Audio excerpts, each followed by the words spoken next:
Rondo. Granger's dash remains mostly unchanged, but now grants demonic energy. When Granger uses his second skill, he dashes in the target direction and instantly replenishes a portion of his handgun's energy. Each time Granger hits an enemy with his first skill, it will reduce a portion of this skill's cooldown. Ultimate Death Sonata. Granger's revamped ultimate now has an extremely short cooldown, but each shot will consume energy from his cannon. Granger's ultimate fires a large projectile in the target direction, dealing damage to enemy minions it passes through, and explodes upon hitting the first enemy hero, dealing AoE physical damage and briefly slowing targets. Granger can dash once in the target direction after each shot. The ultimate can also be used during his first skill.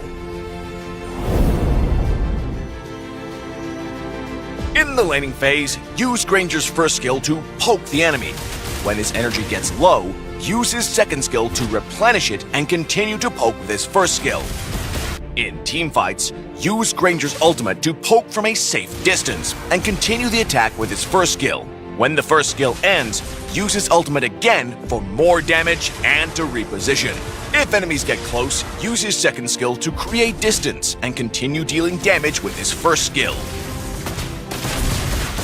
Granger possesses good mobility and sustained damage, but his damage output is dependent on his demonic energy, and he gets stronger as his energy cap increases. Upgrade Granger's first skill at level 1 and continue to prioritize upgrading it as the main source of his damage. Granger can use his second skill during his first skill to adjust his position and ensure the first skill lines up with the target. When Granger's first skill can no longer hit the enemy, tap the skill again or the ultimate to end the first skill and conserve demonic energy. Granger can permanently increase his demonic energy by killing minions and creeps. The more you kill, the more you can use his skills. We recommend the Assassin Emblem for Granger with the Rupture, Festival of Blood, and Lethal Ignition talents. Granger's first skill deals enough damage to quickly trigger Lethal Ignition's Scorch effect, and because Granger is a skill damage hero, Festival of Blood will greatly enhance his sustainability. Blade of Despair is Granger's core equipment. It provides very high physical attack to boost Granger's skill damage. Build Hunter Strike in the early game for the physical attack and movement speed effect, and get Malefic Roar in the late game to deal with high physical defense targets. We recommend the Retribution battle spell for Granger. Granger's first skill deals bonus damage to creeps, making him an effective jungler. Granger can also take Flicker for the gold lane since he also deals bonus damage to minions. When laning, Flicker will help him escape enemy ganks. Granger counters squishy heroes who lack mobility, such as Chang'e and Cecilion, who have a hard time dodging his first skill and are vulnerable to the high damage of his ultimate. Granger is countered by heroes with strong single-target killing power. Despite having good mobility, Granger lacks other defensive measures. Heroes like Saber and Hayabusa can quickly get the jump on Granger and finish him off. Granger pairs well with heroes that have strong CC abilities, such as Franco and Kaja, who can hold enemies in place for Granger's entire first skill. Granger should focus on jungling in the early game to gain an economic advantage. As a marksman, Granger's skills have a higher damage bonus to kill creeps faster. By getting equipment ahead of the enemy, he can snowball the advantage and stay a strong threat throughout the match. In the mid to late game, Granger will have more demonic energy thanks to his passive, allowing for more uses of his ultimate and first skill.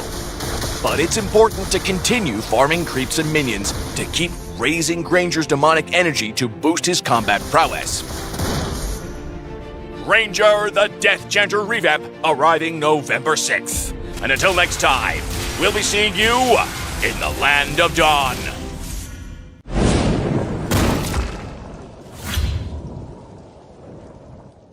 Do I really have what it takes?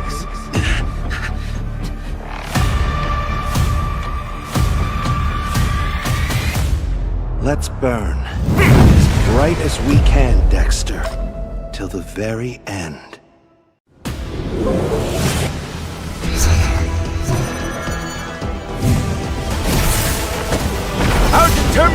will never be extinguished!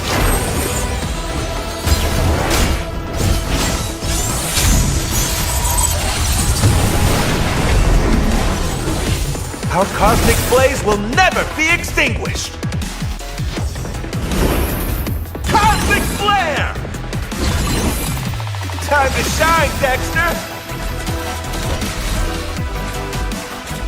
Burn in the moment!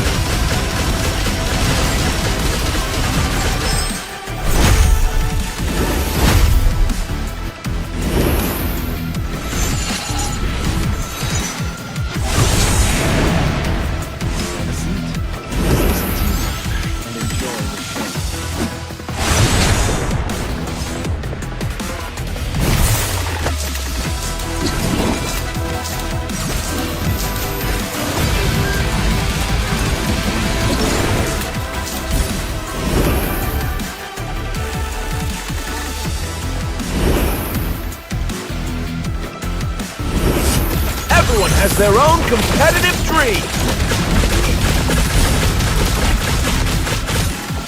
Burn with passion and always dare to shine!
Hello everyone! Welcome to our latest hero revamp, featuring Granger, the Death Chanter. After his revamp, Granger now has a more aggressive playstyle and can excel as both jungler and gold layer. Granger's weapons now consume a resource called Demonic Energy to unleash a barrage of pain on his unfortunate targets. Death Chanter Granger.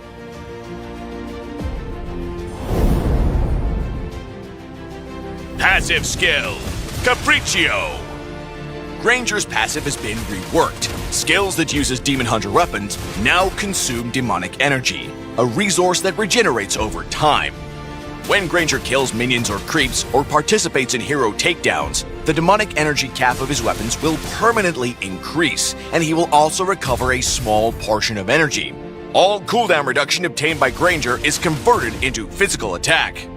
First skill, Rhapsody. Granger's first skill has been adjusted for a more sustained playstyle. The cooldown has been shortened significantly, and it can be cast as long as there's enough energy in his handgun. When Granger casts his first skill, he fires his handgun continuously in the target direction, dealing physical damage while consuming the handgun's energy. The final bullet of this attack will always crit. This skill deals bonus damage to creeps and minions, and Granger gains movement speed while shooting. Second skill, Rondo. Granger's dash remains mostly unchanged, but now grants demonic energy. When Granger uses his second skill, he dashes in the target direction and instantly replenishes a portion of his handgun's energy. Each time Granger hits an enemy with his first skill, it will reduce a portion of this skill's cooldown. Ultimate, Death Sonata. Granger's revamped ultimate now has an extremely short cooldown, but each shot will consume energy from his cannon. Granger's ultimate fires a large projectile in the target direction, dealing damage to enemy minions it passes through, and explodes upon hitting the first enemy hero, dealing AoE physical damage and briefly slowing targets. Granger can dash once in the target direction after each shot. The ultimate can also be used during his first skill. In the laning phase, use Granger's first skill to poke the enemy. When his energy gets low, use his second skill to replenish it and continue to poke with his first skill. In teamfights, use Granger's ultimate to poke from a safe distance and continue the attack with his first skill. When the first skill ends, use his ultimate again for more damage and to reposition. If enemies get close, use his second skill to create distance and continue dealing damage with his first skill. Granger possesses good mobility and sustained damage, but his damage output is dependent on his demonic energy, and he gets stronger as his energy cap increases. Upgrade Granger's first skill at level 1 and continue to prioritize upgrading it as the main source of his damage.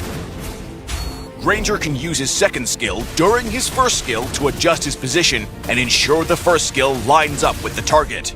When Granger's first skill can no longer hit the enemy, tap the skill again or the ultimate to end the first skill and conserve demonic energy. Granger can permanently increase his demonic energy by killing minions and creeps. The more you kill, the more you can use his skills. We recommend the Assassin emblem for Granger with the Rupture, Festival of Blood, and Lethal Ignition talents. Granger's first skill deals enough damage to quickly trigger Lethal Ignition's Scorch effect, and because Granger is a skill damage hero, Festival of Blood will greatly enhance his sustainability. Blade of Despair is Granger's core equipment. It provides very high physical attack to boost Granger's skill damage. Build Hunter Strike in the early game for the physical attack and movement speed effect, and get Malefic Roar in the late game to deal with high physical defense targets. We recommend the Retribution battle spell for Granger. Granger's first skill deals bonus damage to creeps, making him an effective jungler. Granger can also take Flicker for the gold lane since he also deals bonus damage to minions. When laning, Flicker will help him escape enemy ganks. Granger counters squishy heroes who lack mobility, such as Chang'e and Cecilion, who have a hard time dodging his first skill and are vulnerable to the high damage of his ultimate. Granger is countered by heroes with strong single-target killing power. Despite having good mobility, Granger lacks other defensive measures. Heroes like Saber and Hayabusa can quickly get the jump on Granger and finish him off. Granger pairs well with heroes that have strong CC abilities, such as Franco and Kaja, who can hold enemies in place for Granger's entire first skill. Granger should focus on jungling in the early game to gain an economic advantage. As a marksman, Granger's skills have a higher damage bonus to kill creeps faster. By getting equipment ahead of the enemy, he can snowball the advantage and stay a strong threat throughout the match. In the mid to late game, Granger will have more demonic energy thanks to his passive, allowing for more uses of his ultimate and first skill. But it's important to continue farming creeps and minions to keep raising Granger's demonic energy to boost his combat prowess. Granger the Death Chanter Revamp arriving November 6th. And until next time, we'll be seeing you in the Land of Dawn.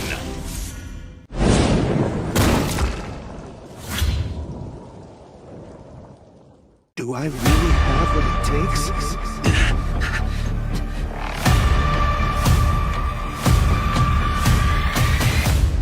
Let's burn.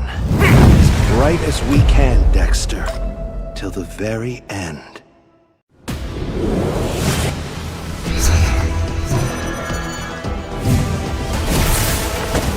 Our determination will never be extinguished!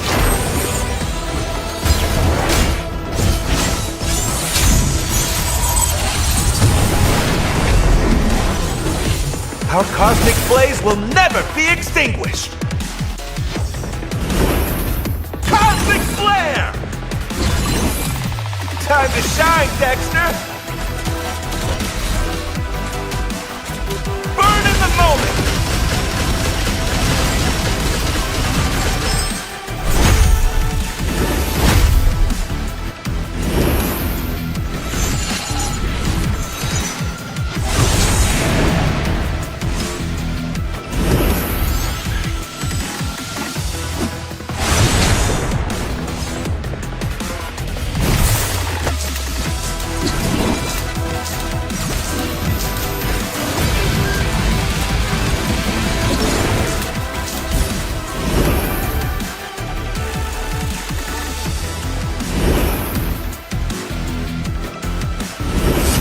Everyone has their own competitive dream! Burn with passion and always dare to shine!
everyone!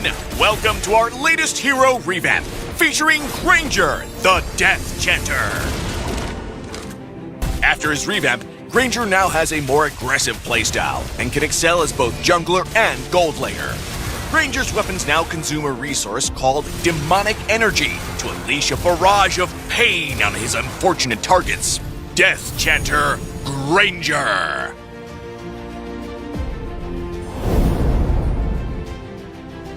Passive skill, Capriccio. Granger's passive has been reworked. Skills that uses Demon Hunter weapons now consume demonic energy, a resource that regenerates over time. When Granger kills minions or creeps or participates in hero takedowns, the demonic energy cap of his weapons will permanently increase, and he will also recover a small portion of energy. All cooldown reduction obtained by Granger is converted into physical attack. First skill, Rhapsody. Granger's first skill has been adjusted for a more sustained playstyle. The cooldown has been shortened significantly, and it can be cast as long as there's enough energy in his handgun. When Granger casts his first skill, he fires his handgun continuously in the target direction, dealing physical damage while consuming the handgun's energy. The final bullet of this attack will always crit. This skill deals bonus damage to creeps and minions, and Granger gains movement speed while shooting. Second skill, Rondo. Granger's dash remains mostly unchanged, but now grants demonic energy. When Granger uses his second skill, he dashes in the target direction and instantly replenishes a portion of his handgun's energy. Each time Granger hits an enemy with his first skill, it will reduce a portion of this skill's cooldown. Ultimate, Death Sonata. Granger's revamped ultimate now has an extremely short cooldown, but each shot will consume energy from his cannon. Granger's ultimate fires a large projectile in the target direction, dealing damage to enemy minions it passes through, and explodes upon hitting the first enemy hero, dealing AoE physical damage and briefly slowing targets. Granger can dash once in the target direction after each shot. The ultimate can also be used during his first skill. In the laning phase, use Granger's first skill to poke the enemy. When his energy gets low, use his second skill to replenish it and continue to poke with his first skill. In teamfights, use Granger's ultimate to poke from a safe distance and continue the attack with his first skill. When the first skill ends, use his ultimate again for more damage and to reposition. If enemies get close, use his second skill to create distance and continue dealing damage with his first skill. Granger possesses good mobility and sustained damage, but his damage output is dependent on his demonic energy, and he gets stronger as his energy cap increases. Upgrade Granger's first skill at level 1 and continue to prioritize upgrading it as the main source of his damage. Granger can use his second skill during his first skill to adjust his position and ensure the first skill lines up with the target. When Granger's first skill can no longer hit the enemy, tap the skill again or the ultimate to end the first skill and conserve demonic energy. Granger can permanently increase his demonic energy by killing minions and creeps. The more you kill, the more you can use his skills. We recommend the Assassin Emblem for Granger with the Rupture, Festival of Blood, and Lethal Ignition talents. Granger's first skill deals enough damage to quickly trigger Lethal Ignition's Scorch effect, and because Granger is a skill damage hero, Festival of Blood will greatly enhance his sustainability. Blade of Despair is Granger's core equipment. It provides very high physical attack to boost Granger's skill damage. Build Hunter Strike in the early game for the physical attack and movement speed effect, and get Malefic Roar in the late game to deal with high physical defense targets. We recommend the Retribution battle spell for Granger. Granger's first skill deals bonus damage to creeps, making him an effective jungler. Granger can also take Flicker for the gold lane since he also deals bonus damage to minions. When laning, Flicker will help him escape enemy ganks. Granger counters squishy heroes who lack mobility, such as Chang'e and Cecilion, who have a hard time dodging his first skill and are vulnerable to the high damage of his ultimate. Granger is countered by heroes with strong single target killing power. Despite having good mobility, Granger lacks other defensive measures. Heroes like Saber and Hayabusa can quickly get the jump on Granger and finish him off. Granger pairs well with heroes that have strong CC abilities, such as Franco and Kaja, who can hold enemies in place for Granger's entire first skill. Granger should focus on jungling in the early game to gain an economic advantage. As a marksman, Granger's skills have a higher damage bonus to kill creeps faster. By getting equipment ahead of the enemy, he can snowball the advantage and stay a strong threat throughout the match. In the mid to late game, Granger will have more demonic energy thanks to his passive, allowing for more uses of his ultimate and first skill. But it's important to continue farming creeps and minions to keep raising Granger's demonic energy to boost his combat prowess. Granger the Death Chanter Revamp arriving November 6th. And until next time, we'll be seeing you in the Land of Dawn.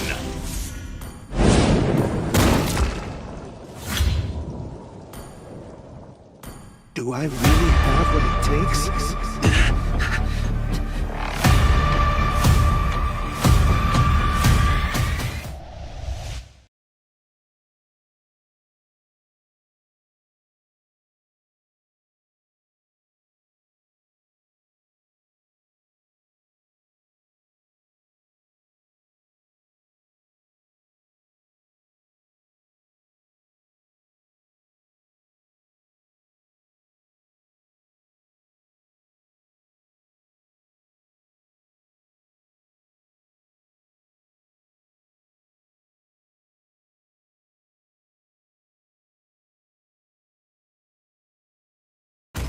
Hello, Pichi.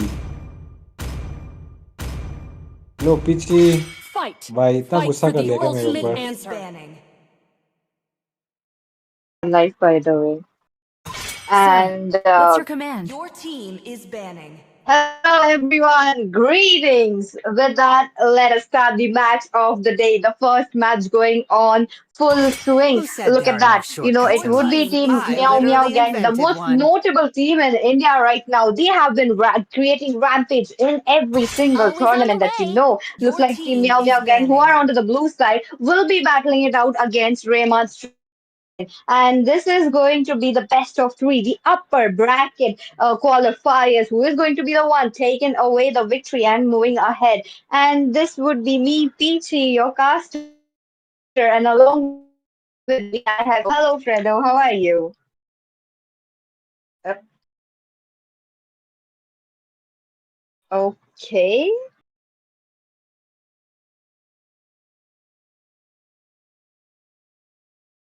Oh,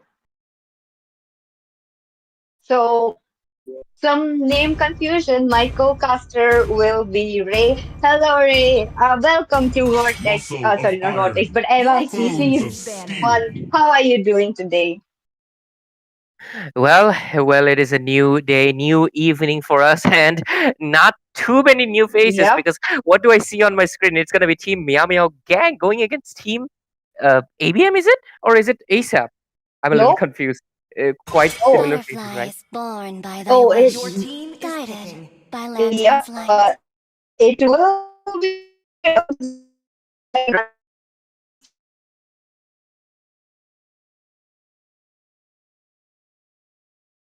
right. Mhm. So with that, the Rayman's Dragon and the draft is going My on like mission a is swing. to Look at protect them. Your They are lives. team trying is to get picking. all the priorities.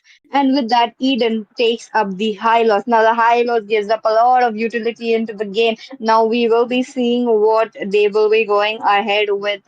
And now there's a possibility that they could go for a counter. What do you think that they will be going out for? Only Well, love looking and okay. light I are couldn't even get it. everlasting. Immediate lock into Your the team is Sicilian as picking. well as the Alpha. Immediately, I mean, it Mm-hmm. makes sense. It makes sense. So yeah, but at the same time, there's still quite a few options available, especially with the mage. They can go for it because I feel like the side of the red side I actually couldn't hear you, Pichi, because I think it was my network issue. It's a little bit raining here. Hopefully, it doesn't affect the level. Oh, okay. Okay, I didn't really hear you, but No apparently worries. it is. 潜んでいるぞ。I'm not sure. Raymon's Dragon. Okay, Rayman's dragon is on red side, and blue side it's Yep, correct. gonna be Meow Meow Gang. Meow Meow Gang. Okay, Playing you're Our not as a changing anything. fan your Okay. favorite. team is picking. As Yep, definitely. timeless as a Yep. Every glacier's cat heart. lovers unite. But anyways, there we go. Respect locking in with his one of his iconic Hayabusa as well. And so far though, draft looks quite meta oriented. Nothing off-putting yet so far. So I think they're just going to be playing classic draft. And this is a best of three after all. Perhaps they're going to be testing out the waters in the first game and see what the other side has. So let's see. Do they want to pick up the Bruno? Because I feel like he's a strong contender against like a lot of good teams right Your now. team Okay, is there we go. banning. I called it. Yep, yep. There we go. There we go. Look at that. The Alpha coming onto the play along with that, the Bruno. Now, the Bruno, we know that he is rising as one of the strongest marksmen right here into the land of Dawn. So it's good to see that Team Rayman Dragons are really prioritizing. And with that, let's just see since we are back again at the ban section. What is it is going to be? Will it be I'm guessing probably a marksman or getting banned maybe Beatrix, but let's just see. Your team is And it's banning. actually gonna be a roamer. I think they're thinking that this Hylos is an EXP laner and perhaps they're trying Wherever to I soak go, in, but at the Your same team time, is the other banning. side is doing the same thing. So let's see if both of the sides might have a little bit of surprise, especially if this Hylos goes into the roam. This Tiger ban might be onto waste, maybe not, because at the end of the day, the draft finalizing comes with the last pick, especially in this meta where we live on an era that you can never say what a fighter or a tank is going to, right? They can go to EXP, they can go into roam, and it's quite unpredictable. That's the beauty of the meta that we have right now. But so far, though, into the second phase of the ban section, we are looking at two roamer bans already. We have already seen that. Okay, another Your roamer ban. team is Really, banning. they don't want Karma Hits to be picking up anything that has initiation PT. Yep. Yep. He's known for it. Karma has we have Your seen him team is play all banning. these kind of initiation kind of heroes that gives up a very good set. But again, you look at that. Phobius will be banned along with Rafaela. Understandable why they did close off the Rafaela, given onto the side of Team Rayman's Dragon, Mermaid has picked up a alpha. So yep, there we go. Looks like an alpha coming onto the play as well. But will it be the tank? Will it Sound be an rises when I give the Carmilla? Your word. team is Okay. picking. Never mind, never mind. They go ahead directly. They're going ahead directly with a Khalid. Khalid onto the roam or Khalid onto the wipe out all the EXP. One injustice in the last pick and world. we'll be knowing that. This is basically what I was just discussing. The fighters and like tanks, they are so flexible. They can go just anywhere, and because of that, like this Khalid, we're still in the confusion, but that confusion will be gone quite soon. But anyways, on to the other hand, if this Chow is locked in, Time and this tide definitely wait means for that no Karma Hex man. would be Your going team into is the picking. way of the dragon from the Chow, and this Hylos would indeed be going into the EXP lane unless they switch their minds at the last second. But so far, though, they still have um, quite a lot of time on the clock, I think, if I'm not wrong. Mm-hmm. Yep, maybe not, but moving ahead, we will be seeing that, and they are leaning towards a tank. Surprised to see that, for a moment, I really thought that it would be a Khalid onto the tank position with the Kufra coming onto the play. So that means that they are going to make sure that they are free, making sure that the Chow is just not dashing around, along with the Granger, not the Granger, but the Hayabusa, making sure that he doesn't make sure that he reaches a shadow. But let's just see again. This is going to be a very, very good matchup because I had an intuition that the Beatrix would be a good counter for that Bruno. Hmm. Well, Beatrix does have like I mean she's basically the Julian, right?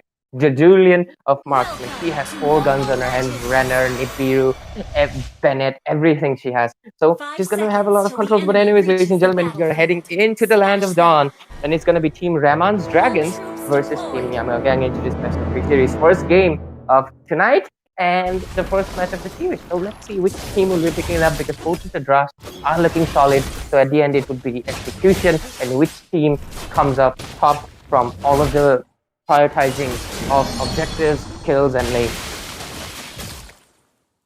Yep, and to add on, this is going to be the upper bracket qualifiers. You know, this one team will be moving ahead to the next one, so I'm excited to see. So who is going to be? Along with that, we are looking at both the junglers trying to match up their rotation, trying to go in for that lethal, and most likely going into the hands of Alpha. Yep. Okay, that is just a small. Okay, though. Oh, they go in for more. Look at that. The ring Englishman already did so much damage. Alpha would be safe for now. Okay, so far though, he got 1 trade, 1 kill. And okay, that is the rumor, but at the same time, one is still going into the hands of this respect on that Hayabusa. It's going to be meaning that he has slight advantage onto that early snowball unless this alpha matches his pace. And so far, though, okay, the first turtle hasn't really spawned yet. There's not much goal difference coming in. How actually went into the EXP lane, so it's going to be quite interesting. But 27, though, he's really good at unconventional EXP. But okay, Hayabusa wants to go in. Yep. Kufra. Oh, that jump! Look at that jump. Yep, Kufra will be taken down one of the members, and he will be taken down as well. They try to go in for more, but again, the turtle is falling up, and yep, there we go. And Alpha already set his eyes on the turtle. Yes, and just still going in, PT.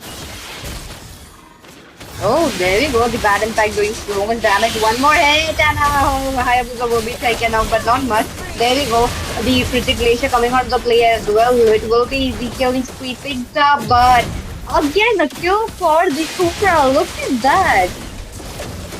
Oh, but wait a minute. Look at that. The Chow flickers right into the face of Alpha, trying to make sure that he is getting it. But Alpha, with the spell, I'm trying to make sure that he is waiting it out. Oh, that concussive blast, though, would have gotten quite a HP from Alpha. Not much.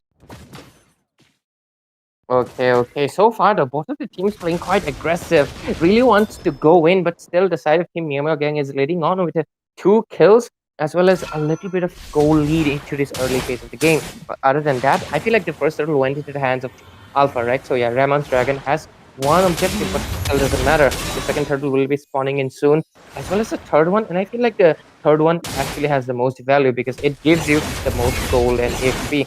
So it's still early game. Ramon Dragons doesn't need to be disheartened, but okay, the bot lane. Okay, they're just gonna be disengaging so far. Nothing much. I want to look at the itemizations. They probably doesn't have that much, but probably a few things, I guess. Like, okay, there we go. The Beatrix leading towards the Blade of Despair will be getting it soon. Okay, though, Kufra. Oh, Kufra jumps in. Along with that, the Frigid Glacier does not connect there quite well, but the Glory Spot giving up the movement speed, which is much needed. It will be the Devil being picked off from the Land of Dawn, but Kufra jumps in. Kufra tries to get a hit. Sorry, not the Kufra, but the Khalid unable to do so. Okay. Oh, look at that! Look at Lex, Lee jumping around, trying to get a Triumph revenge. Oh my god, that was a perfect set almost.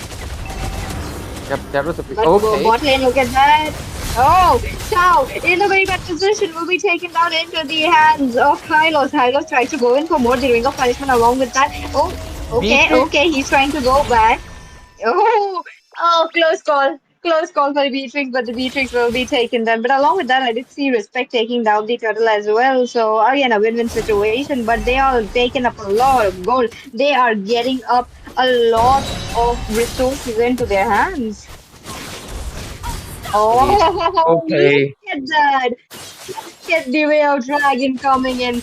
such a nasty day of Dragon. Now it will be the death for Tetsuya onto the top lane already. The Khalid, oh, but Kufra as well.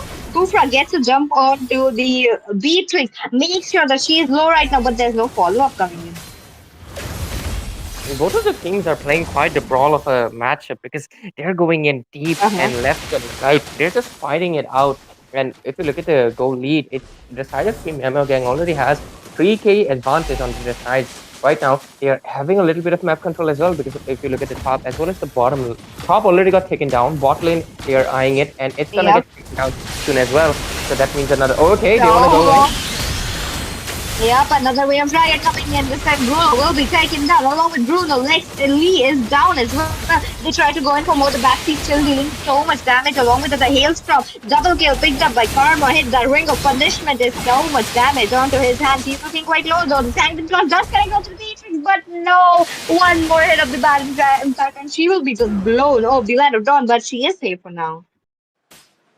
I mean, really, these teams though. Okay. Oh, that Shadow was on point though. Shadow, you know, Tetsuya really had to just scout, okay, they could have have the shadows. Exactly, PG. So far though, okay. Alright. I'm looking at the map and Middle 11 lane, kills already. something. Yep. Yeah, I guess they want to ambush or something, but okay, 27 here going in. Kofra might want to find an opportunity. It's a double bomb.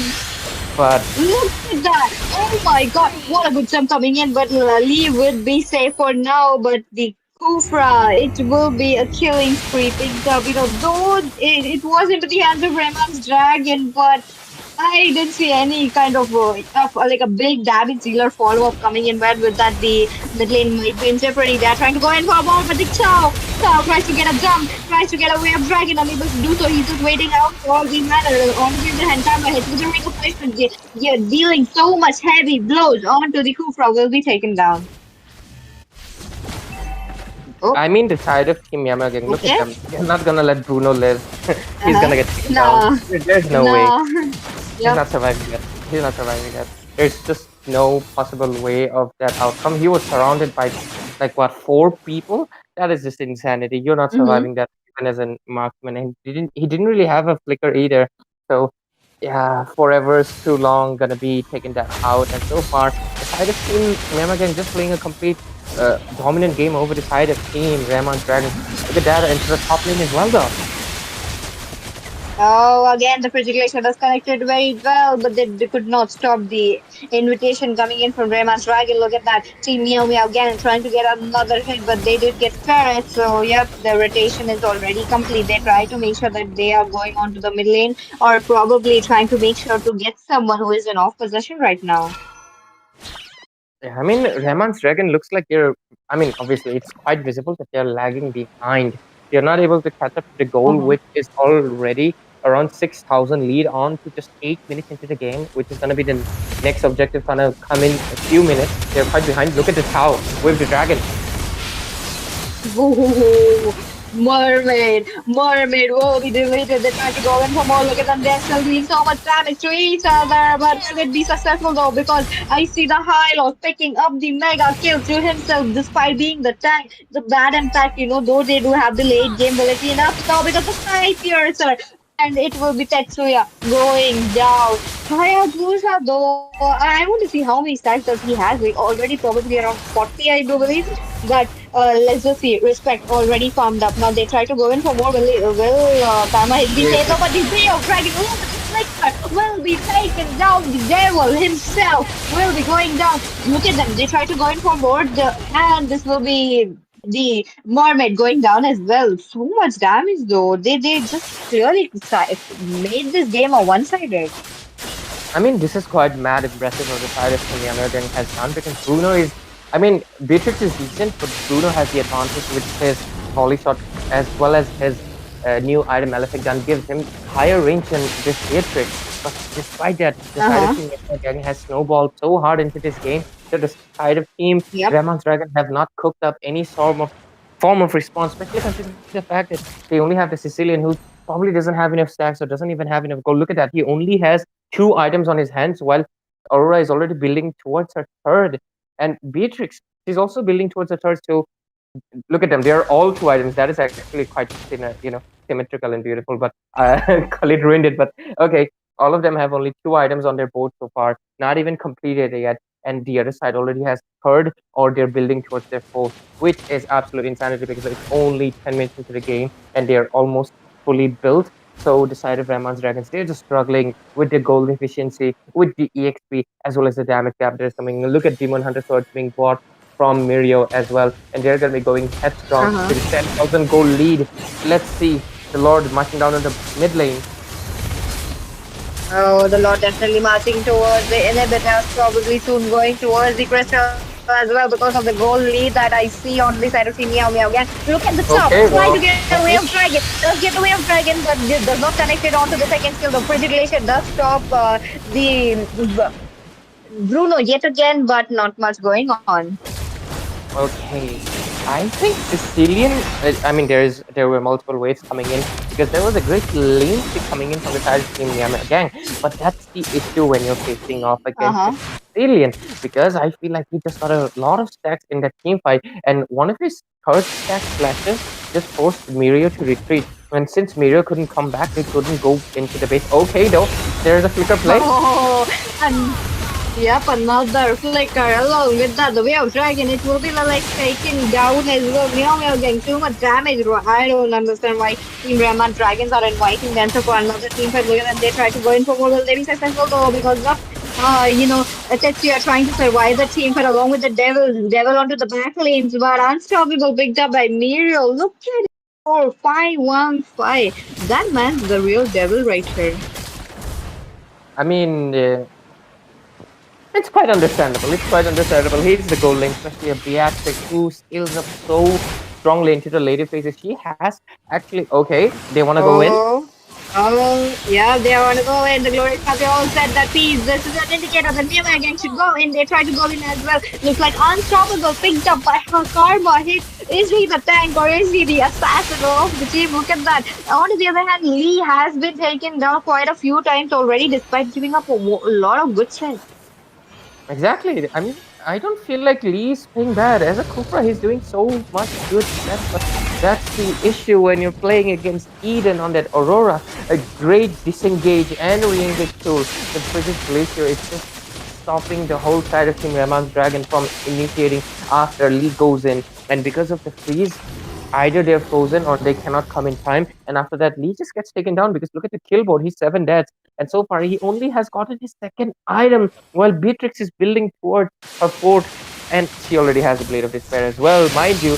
And Hayabusa also has the Malefic Roar, so it's not going to be an issue to melt down the tanks. Look at him. He's just not able to survive at all. Okay, Beatrix, a little. Okay, respect. A solo kill into the bot lane. No, a double kill. And off cam kill. And because of that, 2 people down, 3 people defending. Luminous Lord in the base. And I don't think there's any possible reality where they're able to defend this. Because the Meow Meow gang, they're relentless. But okay, they want to go in. Oh, they tried to go in, but Lee will be taken down yet again. The crystal as well. The Lord, though, that just went right past in those minions as well. And it will be Team Meow Meow Gang picking up the first victory of the day. Exactly, PT, because look at the kill board, not the skill board, ladies and gentlemen. It's going to be the kill board 27 to 4. That is almost like 90% more kills than the other side. That is pretty insane, especially considering the fact that Respect got his hands into the Hayabusa and he was just relentless because look at his KDA 909, not even a single death. He, along with Eden, were absolute beasts. Eden providing the disengage as well as the re-engage tool with the on-point freeze as well as Hayabusa's great rotations coming in. And obviously Mirio was just getting free space to farm up. And once the goal lane, especially against a team like Miyama Gang, once they're fed, it is quite hard to make a comeback unless they make a complete, you know, massive blunder. But anyways, the first game will go to the hands of Myanmar Gang, and they have the chance to the other side, Ramas Dragon. They have the chance to cook up something new in their gallery. Yep, that's true. That's true. But again, to remind you guys, this is going to be the best of three series. So these teams have to play it out onto the second match. Now, Team Meow Meow Gang on to that match point. So it is going to be either a clean sweep that you're looking at, or probably going towards match number three. And before we go into the match number three, let me just say one thing. Bring in your friends. Look at that Meow Meow gang creating up a scene to right to make sure that they are taking down people left and right.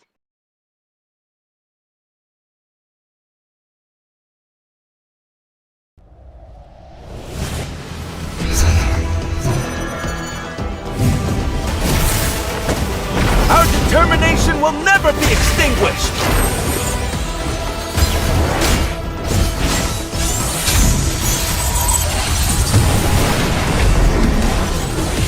Our cosmic blaze will never be extinguished! Cosmic flare! Time to shine, Dexter!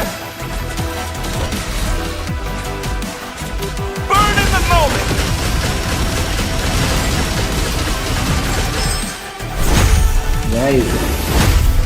Guys, I think Mike is on. no, it's already done. I saw. I'm on the stream as well. Guys, start fast if you can. I shared everywhere. There are at least 20 viewers right now. Sir, Okay, Almost what's your 20. command? Your team is okay, banning. PT, go ahead. Okay. And Said with there are no that, shortcuts let in us life. I resume to literally the invented match one. number two. Look at that Meow Meow gang on a score, being on a match point right now. Will it be a clean sweep, or will this be a third game match? Let's just see. This is your caster Peachy, and this time I will be joined by Fredo. Hello, Fredo. How are you doing? Muscle of iron. Your team is banning. Hmm, interesting. Looks like I am gonna be Oh, Fredo for tonight. That was a little, yep. but anyways, Butterflies born ladies by and Oh, gentlemen, the day, obviously, second guided time. by lantern's light.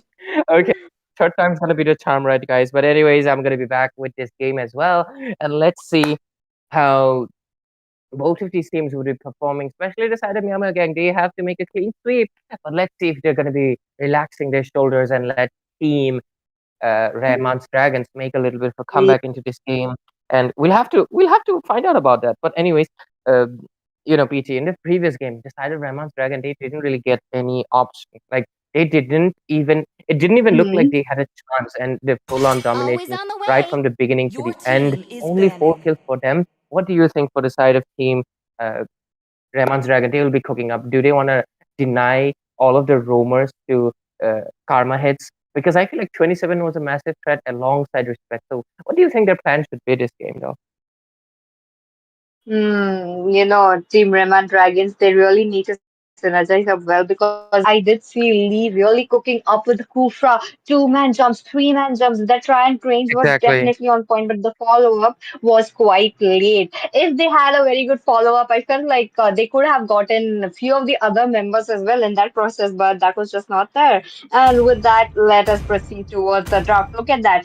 The standard draft so far, the family being the Only respect band love for and respect, night. Your understandable. And team this is time, Everlasting. picking. looks like the Meow Meow gang are not giving out the Sicilian, though they did manage to dish out a lot of damage to him in the last game. I think they just don't want to take any risk.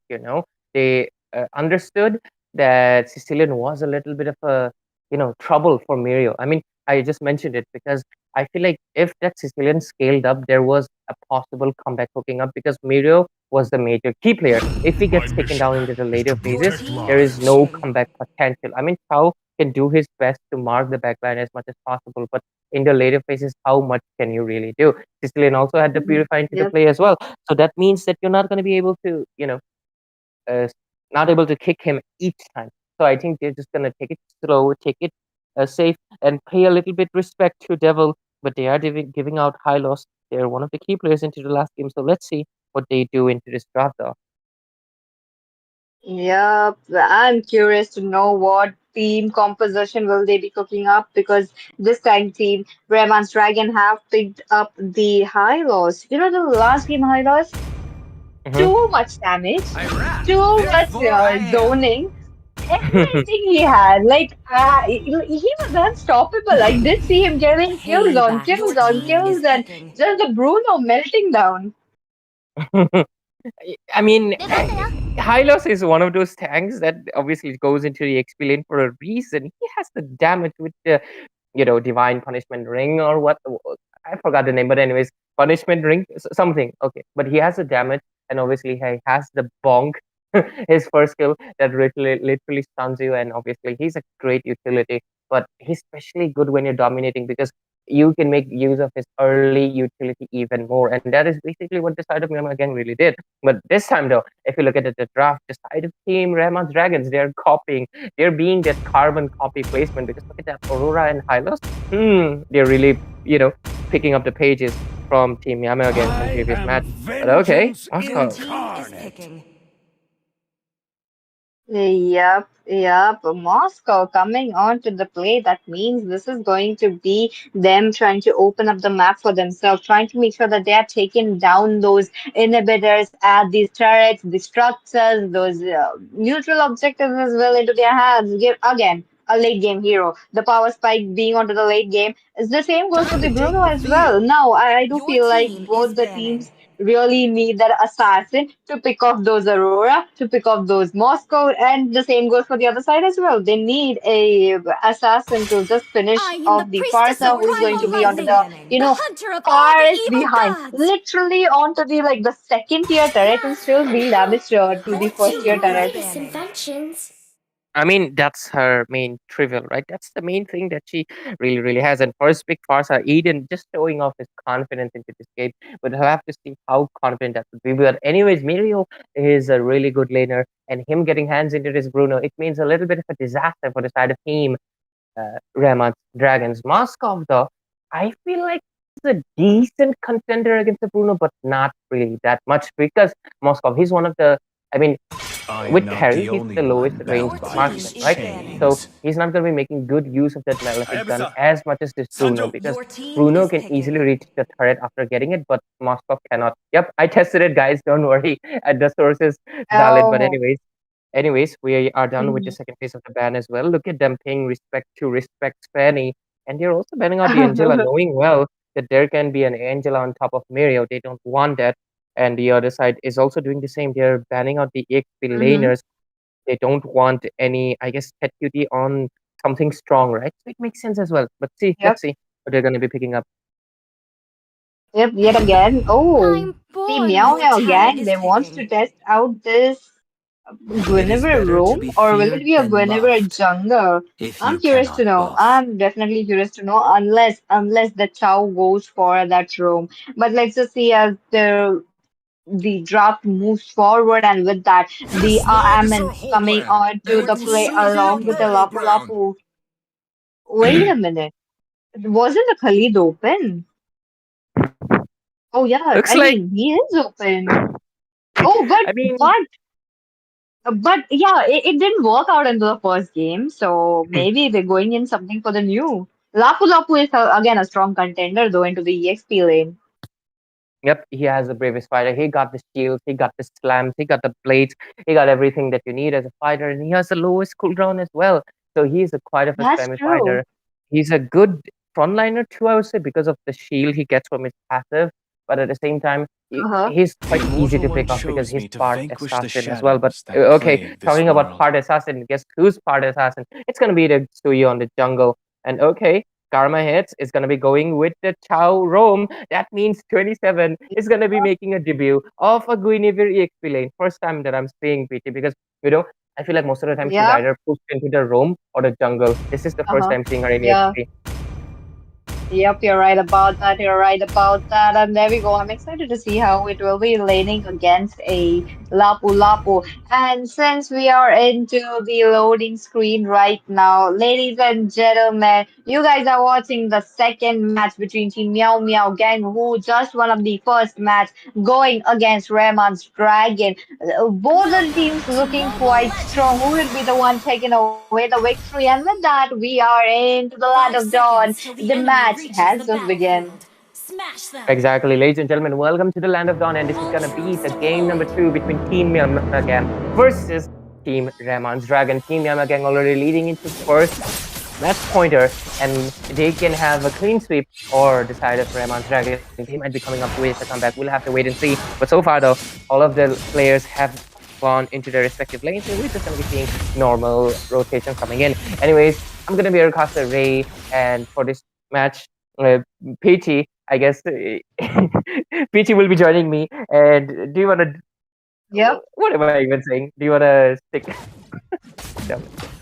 Oh, Eddie, go on, go on. It's okay.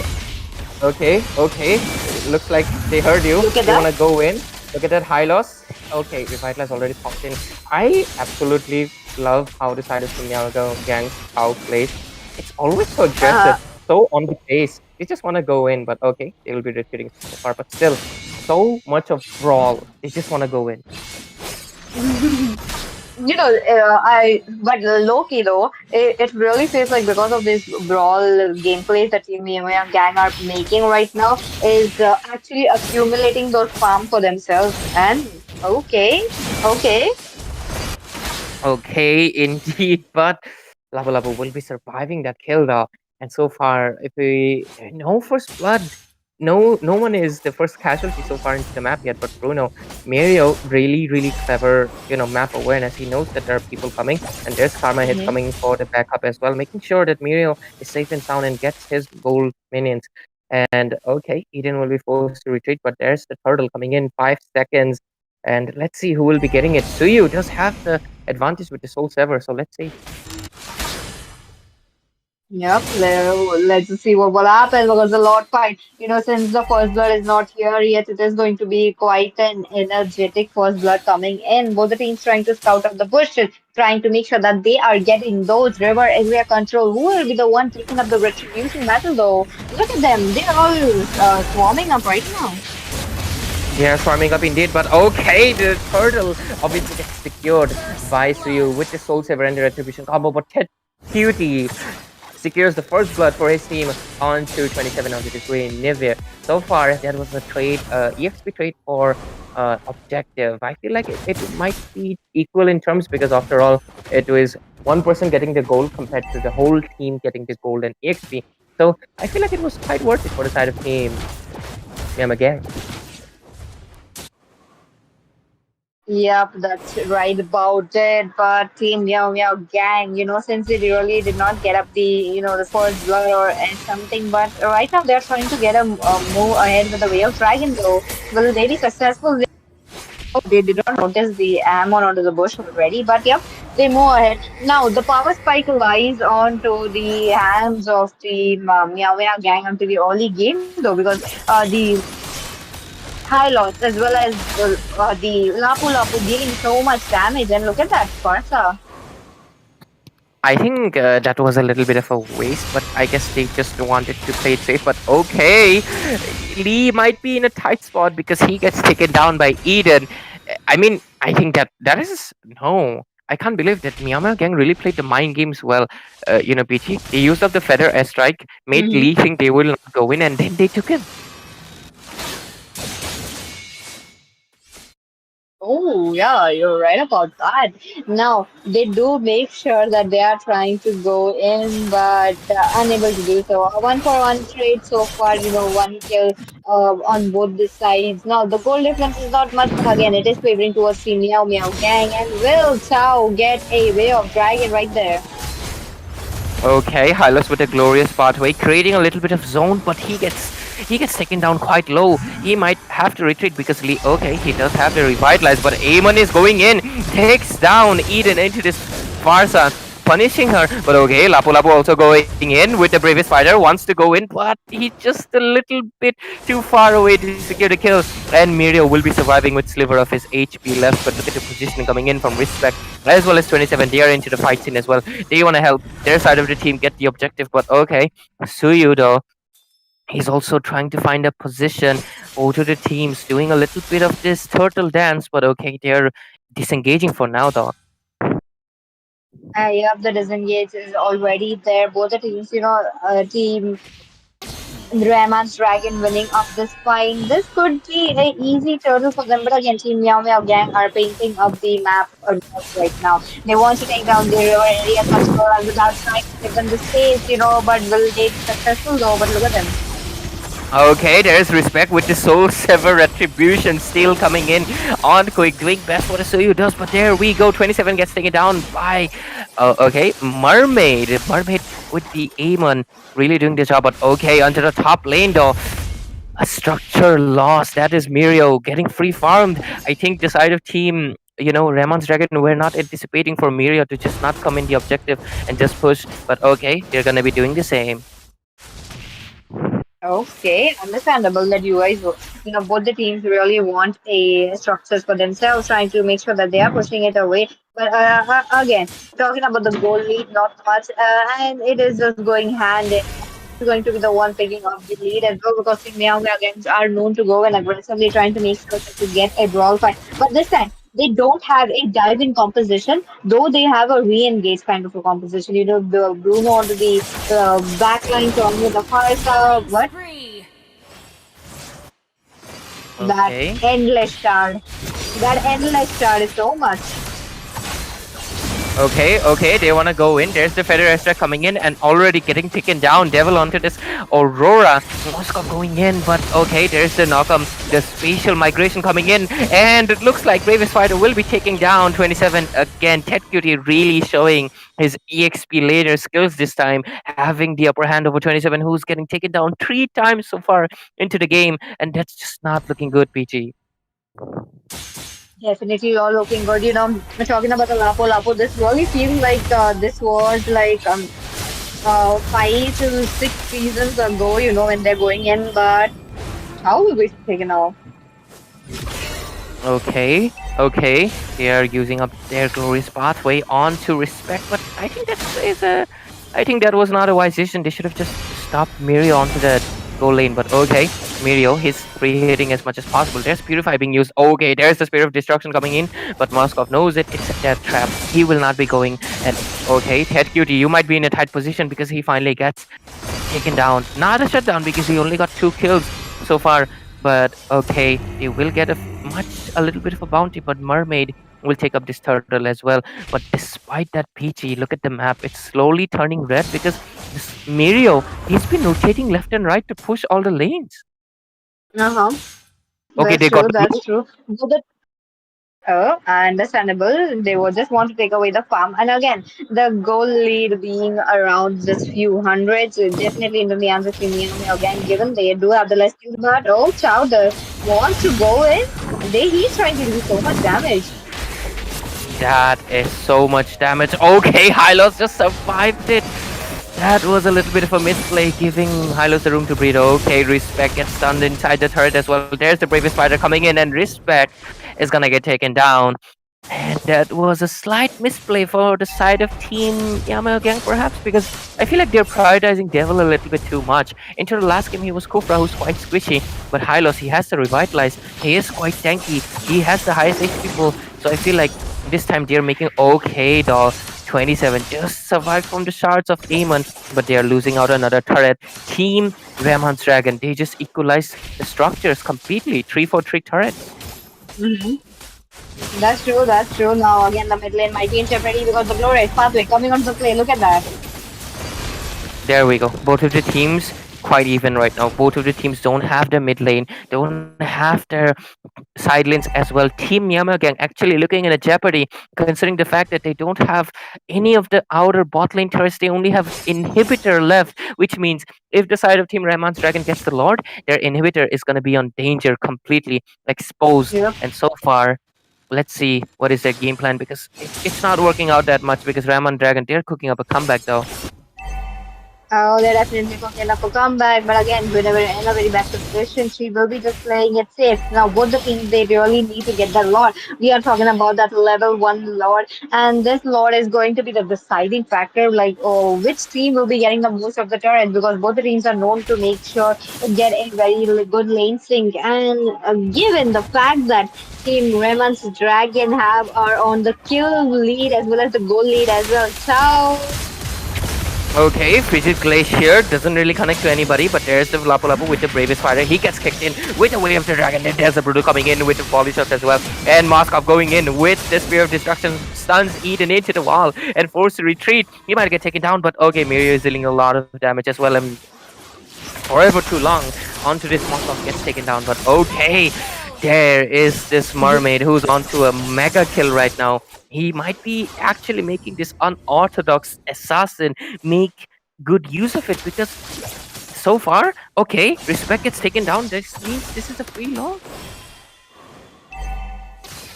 Yeah, that's true. That's true. Look at them, the endless shot coming in from oh, What just happened because 27 he even didn't realize it, but okay, Devil getting kicked down. Bruno's balls are coming in into the face, but there is the Amon with his charge and takes down Mirio onto this Bruno. There is the Spear of Destruction coming in as well, and Mermaid will be securing a double kill. And so far Moscow, he's hungry, he wants to go in for karma hits as well, but forced to retreat because there is respect coming in with his evil queller. But Lapu Lapu into the scene with the bravest fighter as well, wants to stun respect and zone him out because they are taking the Lord.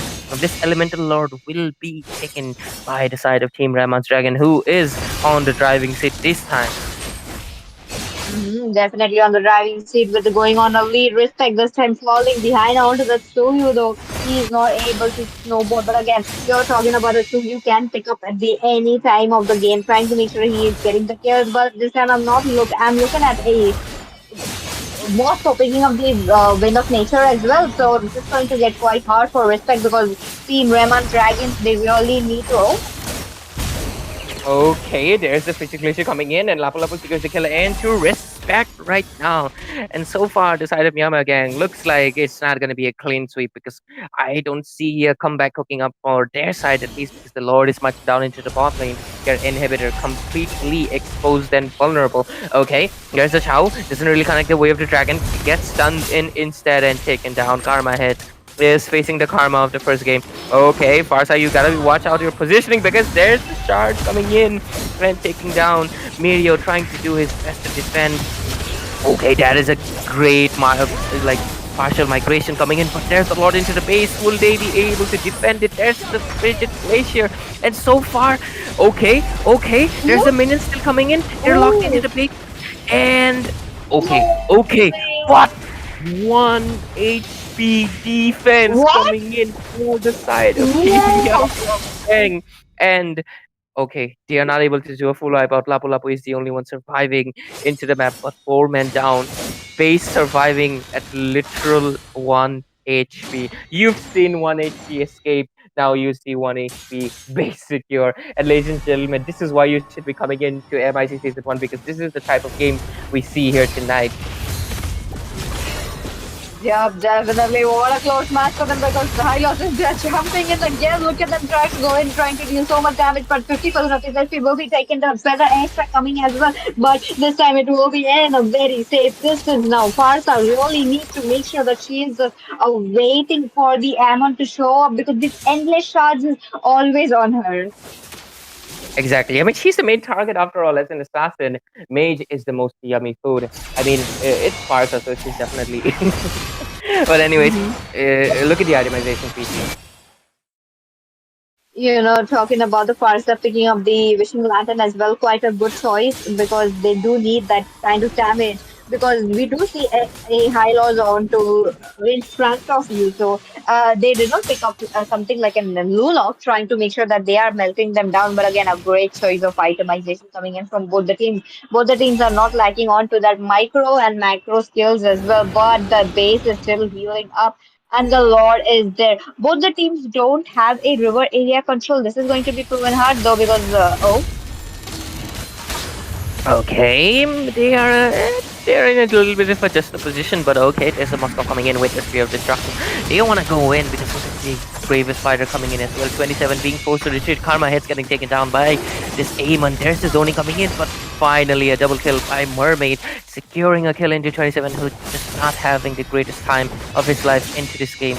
He is not able to do anything much into this Queen Nivir. Perhaps a Roman position was better, because that is the question he'll be asking.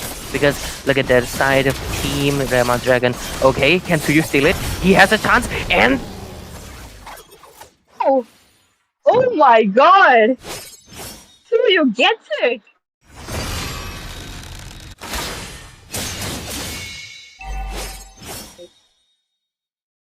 Oh my God, what just happened? Look at that. Team Meow Meow gang pulling up that retribution, that Lord Steel. They do get the Lord because the Lord is still mounting down from the mid lane, but Ram and Dragon, they who are on the lead right now, they try to make sure that they are mud, tearing apart the Lord onto the mid lane already. The glory is passing along with that. The Craven to be picked up by the Am on this one. The Endless are doing so much damage now. Will be taken down. They go in for more, but this time it will be the Moscow taking down another member. Double kill picked up. They try to go in for a it's triple kill over. picked up. Maybe a maniac?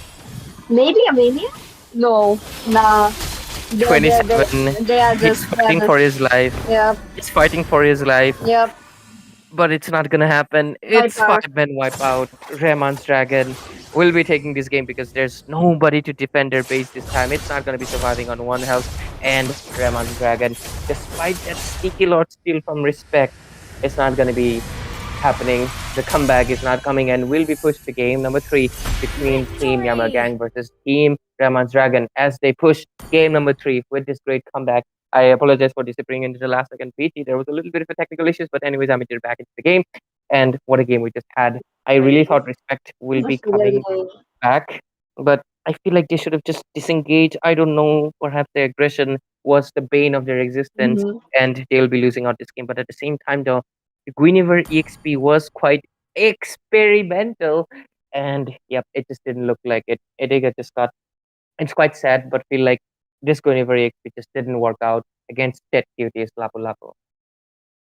Definitely, definitely. And despite Mirio dealing the highest damage so far into the game, still wasn't able to secure his position. On to the other hand, Mermaid pulling up that Ammon. Oh my God, that was like the wild card entry coming in from the Ammon. No one was expecting that the Ammon could be played and picking up the MVP as well.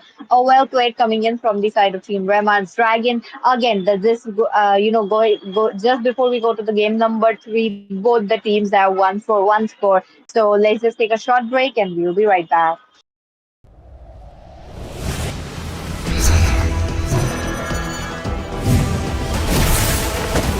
Our determination will never be extinguished!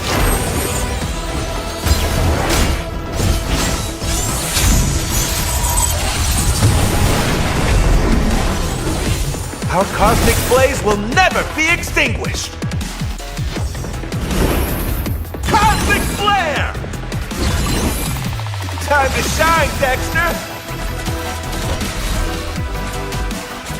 Burn in the moment!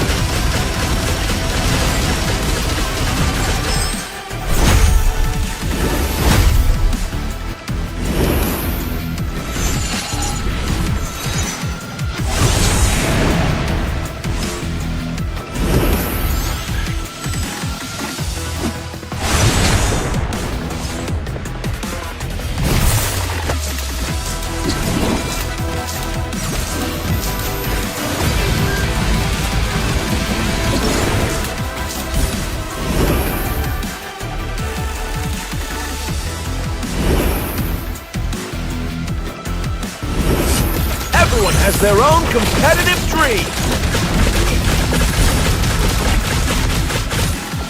Burn with passion and always dare to shine!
everyone!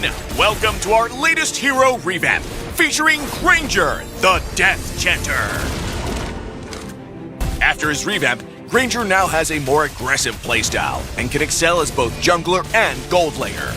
Granger's weapons now consume a resource called Demonic Energy to unleash a barrage of pain on his unfortunate targets.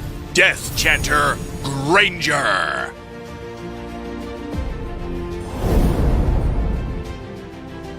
Passive skill, Capriccio. Granger's passive has been reworked. Skills that uses Demon Hunter weapons now consume demonic energy, a resource that regenerates over time. When Granger kills minions or creeps or participates in hero takedowns, the demonic energy cap of his weapons will permanently increase, and he will also recover a small portion of energy. All cooldown reduction obtained by Granger is converted into physical attack. First skill, Rhapsody. Granger's first skill has been adjusted for a more sustained playstyle. The cooldown has been shortened significantly, and it can be cast as long as there's enough energy in his handgun. When Granger casts his first skill, he fires his handgun continuously in the target direction, dealing physical damage while consuming the handgun's energy. The final bullet of this attack will always crit. This skill deals bonus damage to creeps and minions, and Granger gains movement speed while shooting. Second skill, Rondo. Granger's dash remains mostly unchanged, but now grants demonic energy. When Granger uses his second skill, he dashes in the target direction and instantly replenishes a portion of his handgun's energy. Each time Granger hits an enemy with his first skill, it will reduce a portion of this skill's cooldown. Ultimate, Death Sonata. Granger's revamped ultimate now has an extremely short cooldown, but each shot will consume energy from his cannon. Granger's ultimate fires a large projectile in the target direction, dealing damage to enemy minions it passes through, and explodes upon hitting the first enemy hero, dealing AoE physical damage and briefly slowing targets. Granger can dash once in the target direction after each shot. The ultimate can also be used during his first skill. In the laning phase, use Granger's first skill to poke the enemy. When his energy gets low, use his second skill to replenish it and continue to poke with his first skill. In teamfights, use Granger's ultimate to poke from a safe distance and continue the attack with his first skill. When the first skill ends, use his ultimate again for more damage and to reposition. If enemies get close, use his second skill to create distance and continue dealing damage with his first skill. Granger possesses good mobility and sustained damage, but his damage output is dependent on his demonic energy, and he gets stronger as his energy cap increases. Upgrade Granger's first skill at level 1 and continue to prioritize upgrading it as the main source of his damage. Granger can use his second skill during his first skill to adjust his position and ensure the first skill lines up with the target. When Granger's first skill can no longer hit the enemy, tap the skill again or the ultimate to end the first skill and conserve demonic energy. Granger can permanently increase his demonic energy by killing minions and creeps. The more you kill, the more you can use his skills. We recommend the Assassin emblem for Granger with the Rupture, Festival of Blood, and Lethal Ignition talents. Granger's first skill deals enough damage to quickly trigger Lethal Ignition's Scorch effect, and because Granger is a skill damage hero, Festival of Blood will greatly enhance his sustainability. Blade of Despair is Granger's core equipment. It provides very high physical attack to boost Granger's skill damage. Build Hunter Strike in the early game for the physical attack and movement speed effect, and get Malefic Roar in the late game to deal with high physical defense targets. We recommend the Retribution battle spell for Granger. Granger's first skill deals bonus damage to creeps, making him an effective jungler. Granger can also take Flicker for the gold lane since he also deals bonus damage to minions. When laning, Flicker will help him escape enemy ganks. Granger counters squishy heroes who lack mobility, such as Chang'e and Cecilion, who have a hard time dodging his first skill and are vulnerable to the high damage of his ultimate. Granger is countered by heroes with strong single target killing power. Despite having good mobility, Granger lacks other defensive measures. Heroes like Saber and Hayabusa can quickly get the jump on Granger and finish him off. Granger pairs well with heroes that have strong CC abilities, such as Franco and Kaja, who can hold enemies in place for Granger's entire first skill. Granger should focus on jungling in the early game to gain an economic advantage. As a marksman, Granger's skills have a higher damage bonus to kill creeps faster. By getting equipment ahead of the enemy, he can snowball the advantage and stay a strong threat throughout the match. In the mid to late game, Granger will have more demonic energy thanks to his passive, allowing for more uses of his ultimate and first skill. But it's important to continue farming creeps and minions to keep raising Granger's demonic energy to boost his combat prowess. Granger the Death Chanter Revamp arriving November 6th. And until next time, we'll be seeing you in the Land of Dawn.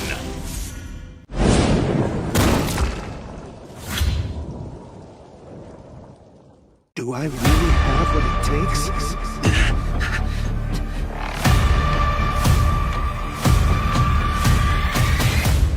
Let's burn.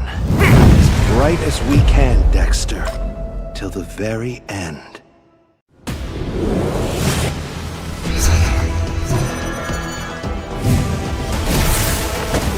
Our determination will never be extinguished!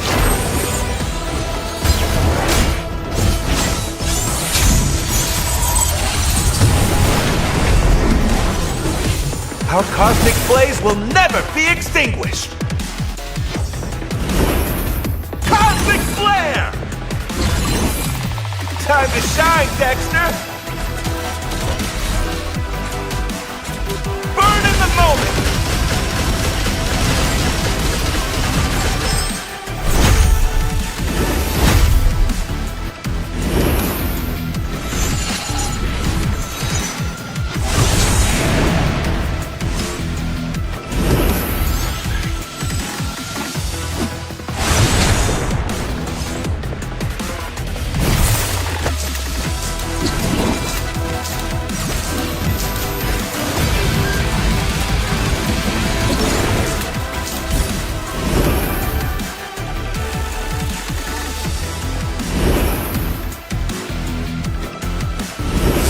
Everyone has their own competitive dream!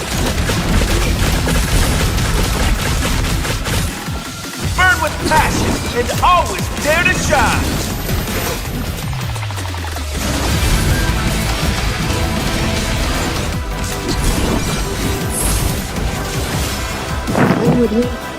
You do global thing. Okay.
And with that, ladies and gentlemen, and you gamers all out there, welcome back to NIC Season 1. Now we are back again with the match number 3, the exciting match. We are so sorry about the long break, but we are now back again, guys.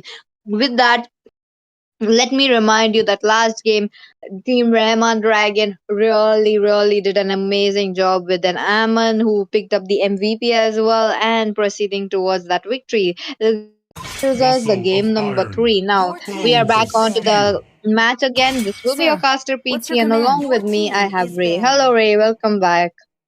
Hello, hello, my bestie Peachy. We are into the game number three.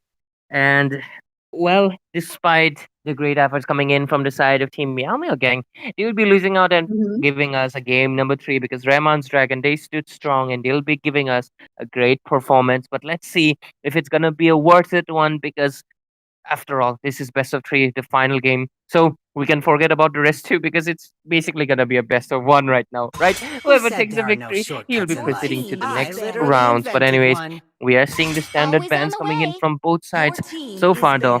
Okay, here we go. Matilda, one of your main speechy.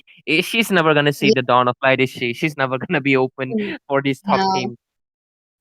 Never, man. You know, the utility that she provides into the My team fight mission is quite is good, to and protect given the lives. guiding winds, saving up each and every member possible in one situation is quite good. So best to keep it onto the ban section, and along with that, this time it will be in high Heads up. loss. And again, I do feel like the Meow Meow gang they are trying to go up with some kind of new composition. Look at that.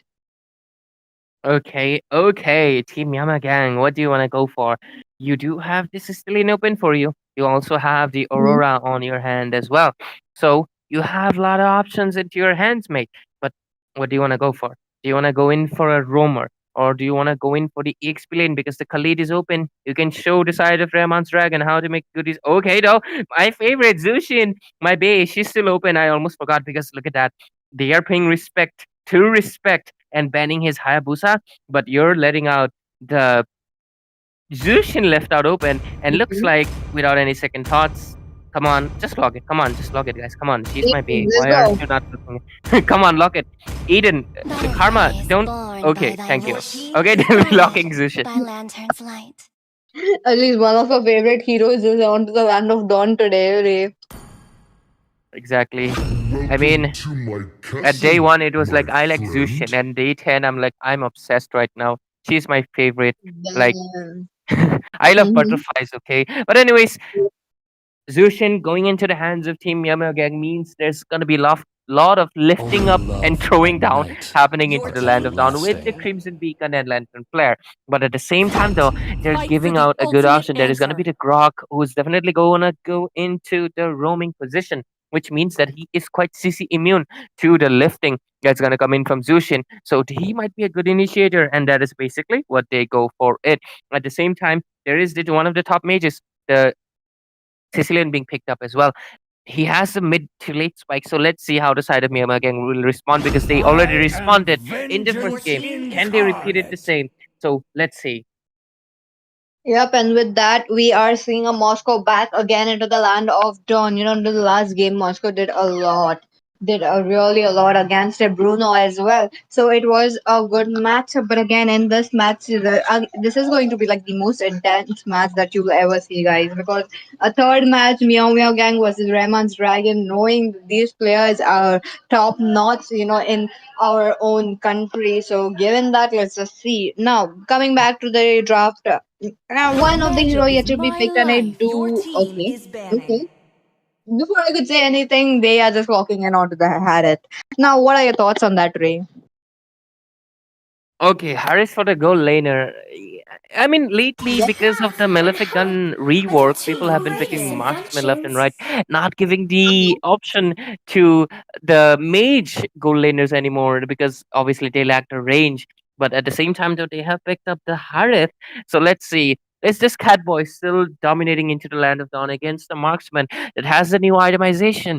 So let's see. I mean, Harith with the Chrono Dashes deals a like abundance amount of damage, and that is something that the side of team Miami Gang has to keep an eye out for. Make sure that is just a position they keep their like glued. They have to make sure this Harriet doesn't get any farm. At the same time, Sicilian as well. But anyways, we're heading into the second phase of the ban section, and they can deny jungler the side of Miyama Gang. They can deny it, but at the same time, Demons they'll be shall denying bathe it in their to blood. okay. The light Miyama belongs Gang, to Oh, the righteous. what are you I cooking? look Because good. I feel like it has potatoes in it because you're banning out Alu right now.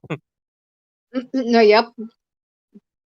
I do believe this is a For respect band honor. coming in for Mermaid, but again, looks like Team Rahman's Dragon are closing up all the roaming possibilities, trying to make sure that they don't go in for that heavy CC Tigreal. Uh, because once we get a good implosion set, it is like almost game over for them. We did see that last game It as is well, right, better to Ray? be feared than Team Rahman loved, Dragon giving up a if very you good cannot fight, but both. again, Team Meow Meow Gang losing up those team fights not a good sign. But this time they need to make all those stuff of taken into consideration and try to come back strong enough. Now back again, Amon will be taken off as well. Last game it was a menace. They, I have, I mean, if you show this to a like common player into like perhaps, you know, like mythical glory, he would say these are epic bands. Like, but that's the beauty of it, guys. And that's the beauty that these teams are so well skilled that they can make good use of an Amon or even an Alucard, and that is Team Yama Gang paying a massive respect. They're cooking up and they don't want any potatoes in it. That is the Alucard and he's going to be banned out. Okay, Team Rahman. They're making a debut of the long forgotten Hammerloot. Terisla. Yep.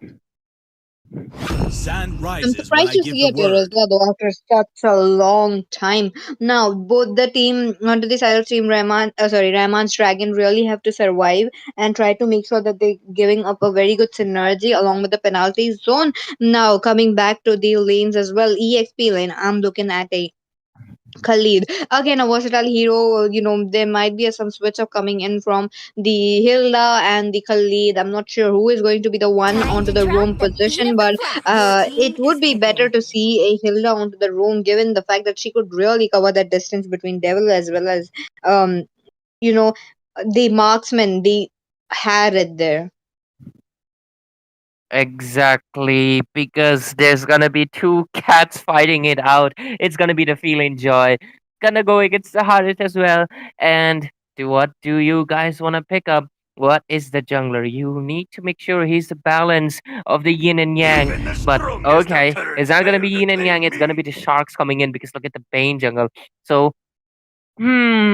Peachy, if you look at the draft to the side of Team Rahman Dragons, they're going in with the objective kind of play, giving Sicilian and Harris the carry position because Bane, Mm-hmm. his main thing is to get the objective with his um, sharks. I forgot the skill name, but anyways, his sharks are the main objective play. So Yep. Sicilian and Harith will be the main targets for the side of Team Yama Gang because Bane he won't be a threat. It is Sicilian and Harith they need to shut down. So let's see how the draft of this like semi. They have the assassin, right? They have the assassin. They also have dive in with the Hilda and Khalid. So let's see what they're gonna be doing.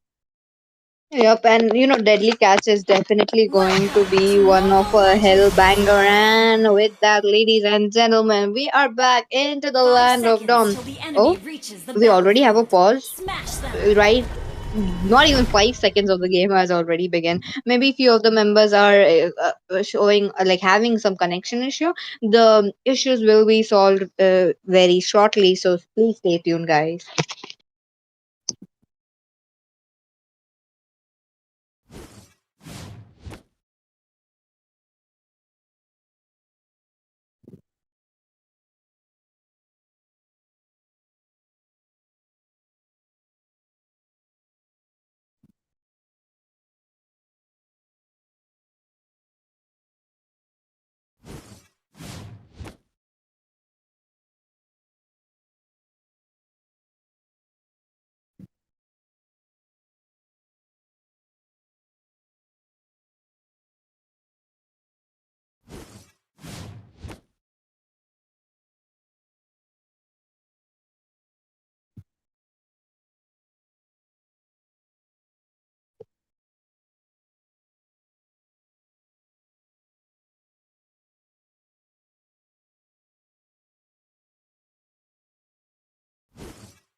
Okay, we're gonna be diving back into the game because, ladies and gentlemen, welcome back into the game number 3 between Team Myanmar Gang versus Team Rahman Dragon.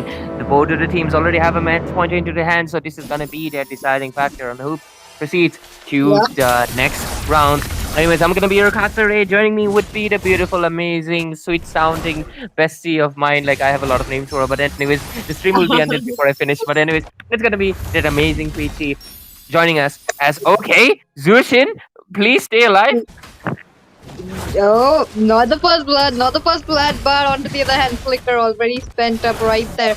They are definitely annoying the orange buff already.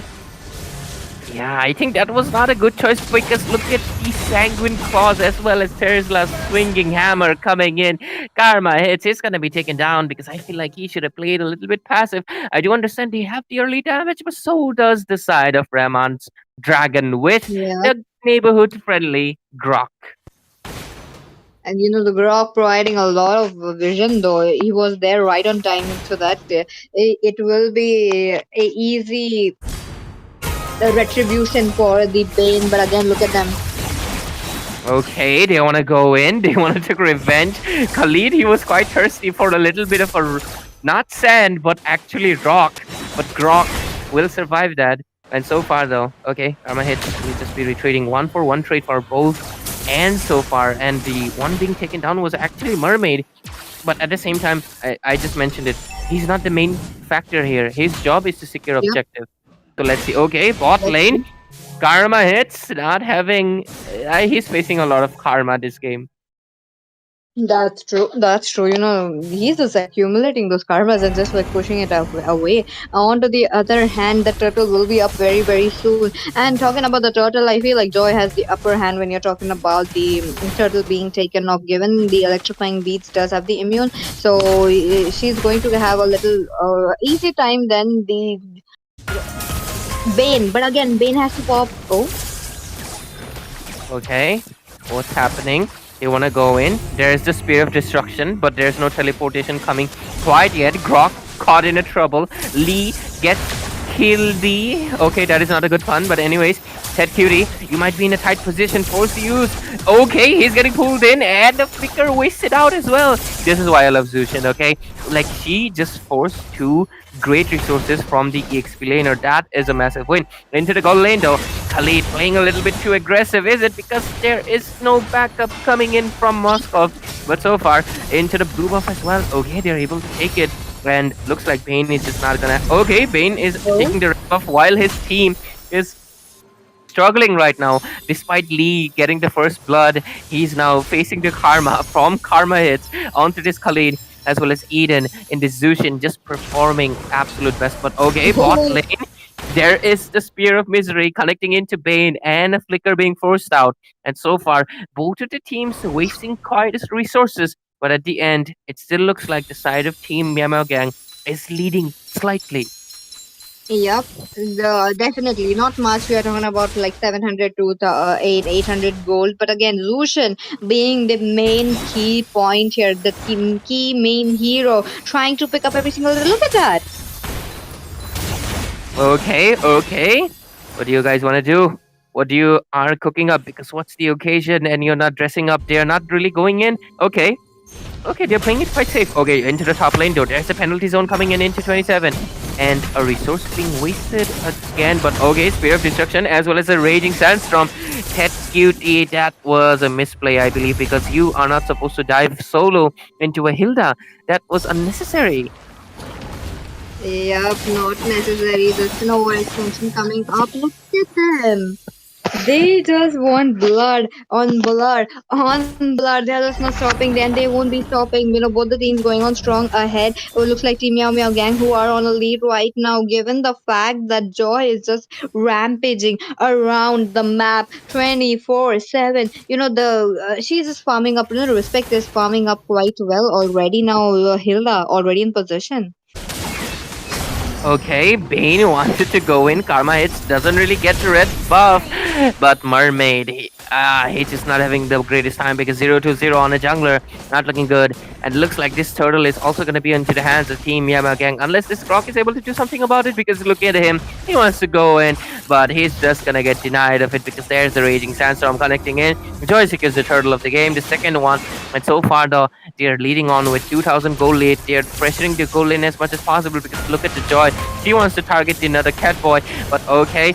The Spear of Destruction doesn't really connect into anyone, but I think he'll be okay.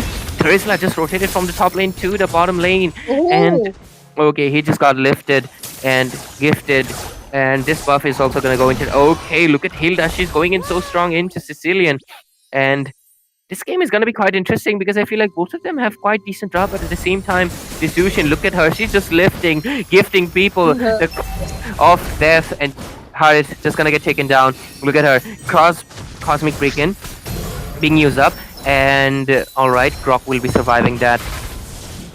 Oh, Grog in a very good position, but Bane won't be another. Oh, almost.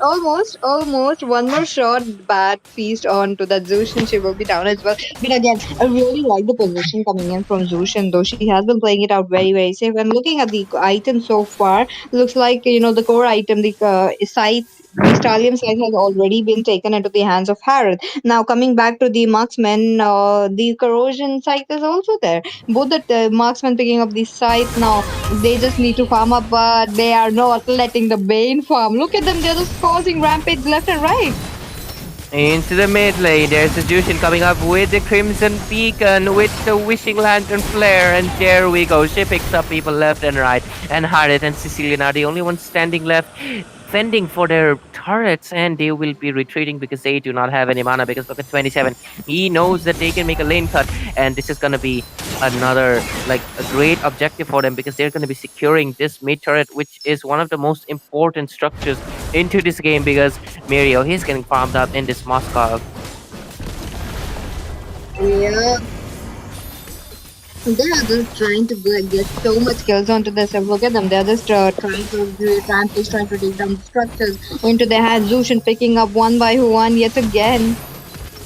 Eden, you have to watch out your positioning. There's the Crimson Beacon, but the Harriet is coming up with the Chrono Dashes. He actually survived it, and you must retreat because there's... Okay, Harriet, he's actually the one who gets taken down, and so far into the map, looks like he'll be securing this third turtle without any objections because Mermaid is just playing a complete split push Bane. He's not able to secure any of the objectives, and right now they're in such a deficit of gold as well as kills. That is true.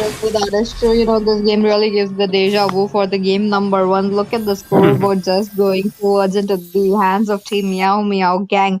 They are just creating rampage now again. I did feel like even the Sicilian was there onto the side of Team Raman Dragon onto the first game as well. Well, deja vu definitely.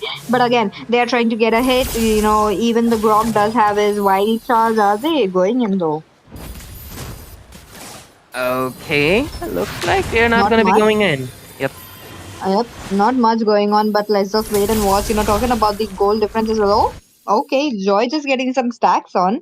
She's just waiting it out. She's just teasing them, On the other hand, Zushin trying to take up the Lantern Flare as well. She will be caught in a very bad position though.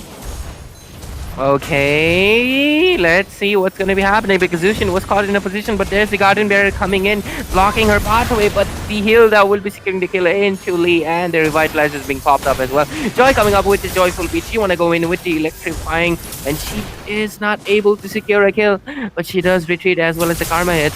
Okay, Harith does get into a tough position, and he gets taken down as well.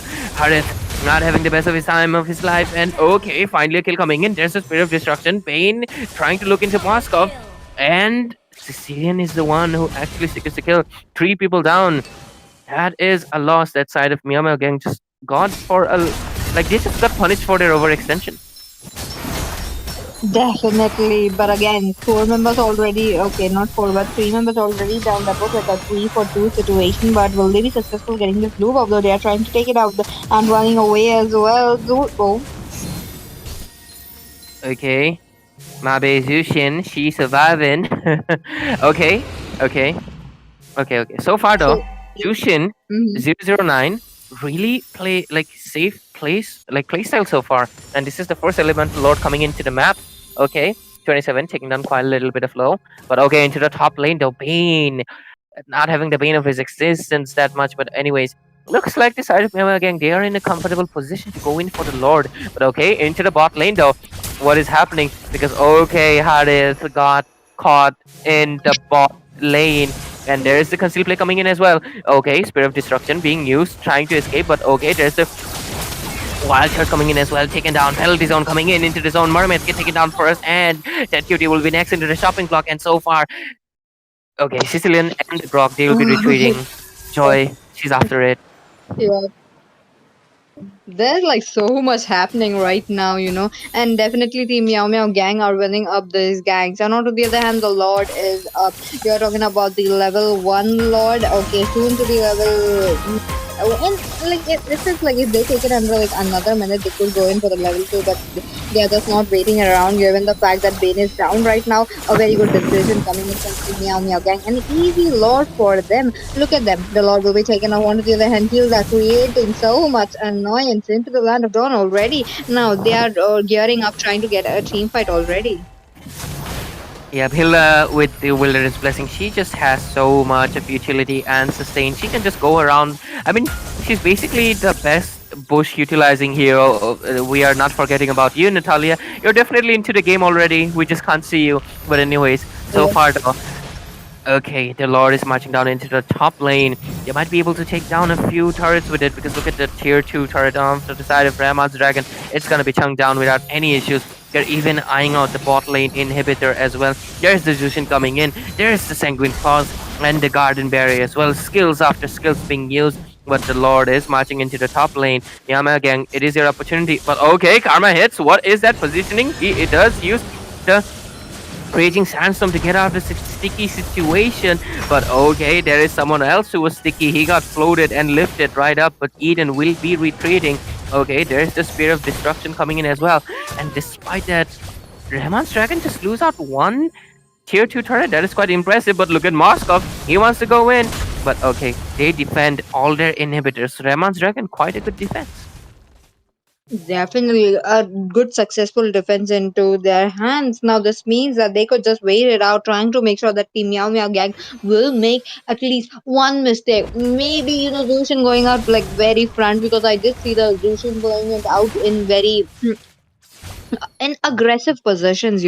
She's just making sure that she's not getting caught as well. Look at them, Khalid as well as Hilda doing so much. Exactly. I mean, look at that. They're just wasting out resources being left and right. And okay, they might want to go in, but it's quite confusing. Khalid and Hilda, both of them just can poke and they can just go back. Khalid has his sand to heal back. Hilda has her bush to heal back. Both of them making good use of the resources in the Land of Dawn. And so far though, I mean, Land of Dawn doesn't really have any sand. It only has grass. Where does Khalid get his sand? He's definitely a magician, because he might be first on the chopping block. He gets taken down and he disappears for his magic trick. And so far though, okay, that is one pick off. The side of Myanmar gang, they still have the advantage. They just have to make sure there is no more misplays coming in. Yeah, that's true. Look at them. They are just they are just like making sure that they are swarming up. We are slowly transcending towards the late game already, and this means that Devil is going to dish out a lot of damage onto the Moscow as well. So that is one thing that Moscow really needs to check about the position, because the Bat Feast is going to be quite deadly. And with that, looking at the items as well, Grog does miss. Okay. Let's see which team is not okay. Because look at the bat impact damage coming in. Respect gets taken down. The damage from the side of Team Raman's Dragon, they have to respect it, because Respect did not respect. He got disrespected, got taken down just like Dr. Disrespect. But anyways, that's a lot of respects into the Land of Dawn, and the Lord is up. And look at the Moskov. He just took down an inhibitor while their gauges were not fixed into the goal later. And so far though, the side of Team Myanmar gang, despite being pushed into a corner, they are not really into the corner, because look at the top lane. Moscow might be going into a backdoor play. Sicilian, you gotta watch out. And so far though, Okay, they're going in for the Lord. They're trying to chunk it down as much fast as possible because there is no respect into the map. And looks like, okay, Khalid, there is just no possible way he could not go it. And okay, there's a Spirit of Destruction coming in. Moscow going in as strong and forever too long will die and be gone forever because looks like this might just be a 4-man wipeout. But there is the Lord coming down soon, but it won't be going to the bot lane. There is nothing defending the base. And Moskov, he's just trying to eye it. Let's see. Okay, there are minions. There are minions coming into the mid lane as well. And the Revitalize is coming in. Oh, Okay, is this gonna be it? 10, 9, 8, 7 eight, for QT 7, to 6. retreat? Will he be Oh a my god. answer Ain't is no way. oh. Despite Uh, taking the Lord, Rahman's Dragon will be losing it out. Okay, this is a complete deja vu of the previous match because last match Respect took the Lord, but they could not win it. Looks like the Lord curse is real, guys, because Myanmar Gang yeah. with the 2-1 will be securing this series. What a game coming in from Team Meow Meow Gang. Oh my god, look at me. Look at 27 though. No one was able to melt him down. I'm quite surprised to see, I did believe that he did die once, but no. That's just the delusional PT right there. But even the same goes for Eden, you know. So much the positioning was quite right on, and Team Rahman's Dragon, they really made sure that the Moscow is all farmed up. The Moscow was unstoppable. He was just creating rampage whenever he sees any lane open. He's just there. You could see him. Exactly. And Zushin, man, Zushin, what a play right here. He made sure that he was not a target of priority even a single time. Eden really doing justice to my bait. It is Zushin, man. I love her. But anyways, really great gameplay coming in from Team Meow Gang. Great efforts for the side of Team Rahman's Dragon. All throughout 3 games. I feel like they really improved in the second as well as the third game. But at the same time, they just could not pull it off to the game. Whereas like Sicilian was being the key player at the same time. Ted Cutie was really excelling his performance into the last game, but this time picking up the Terzla could have been a little bit of a bad decision because I do understand they picked it up for the crowd control, but he just was not as good as he performed into Lapu Lapu. But it's okay, it's all right. They did best, and let's see what they'll be doing next because the side of Team Myanmar Gang, they'll be proceeding into the next rounds. Yep, that's true. They are still riding that upper brackets. And with that, this was it for the game number 1. But don't go anywhere. We'll take a short break and we'll be back again with the game number 2. And keep guessing into the chat box who is going to come, because it is going to be one of the famous teams who are going to come. So be there to watch.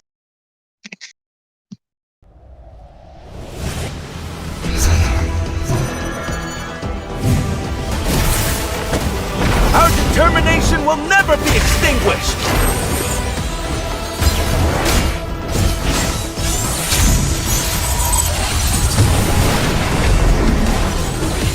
Our cosmic blaze will never be extinguished! Cosmic flare! Time to shine, Dexter! Burn in the moment!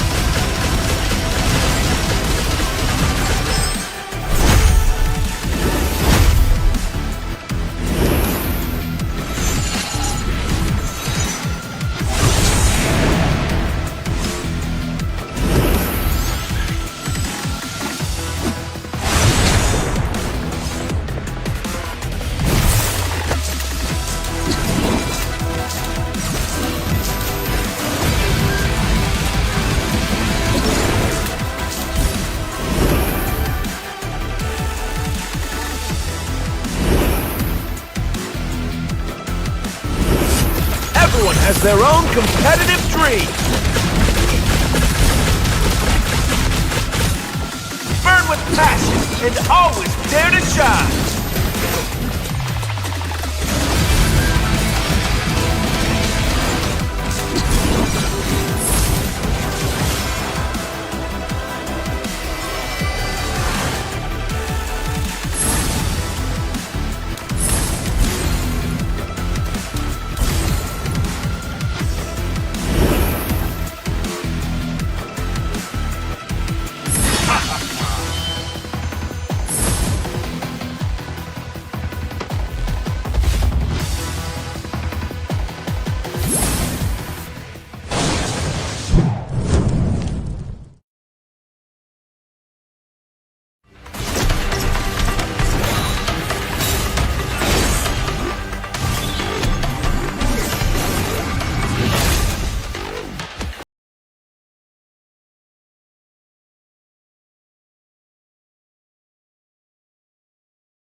everyone!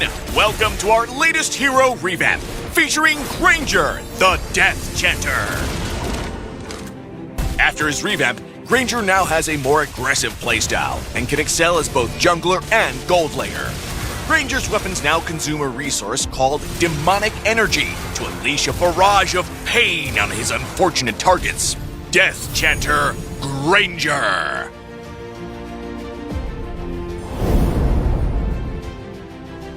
Passive skill, Capriccio. Granger's passive has been reworked. Skills that uses Demon Hunter weapons now consume demonic energy, a resource that regenerates over time.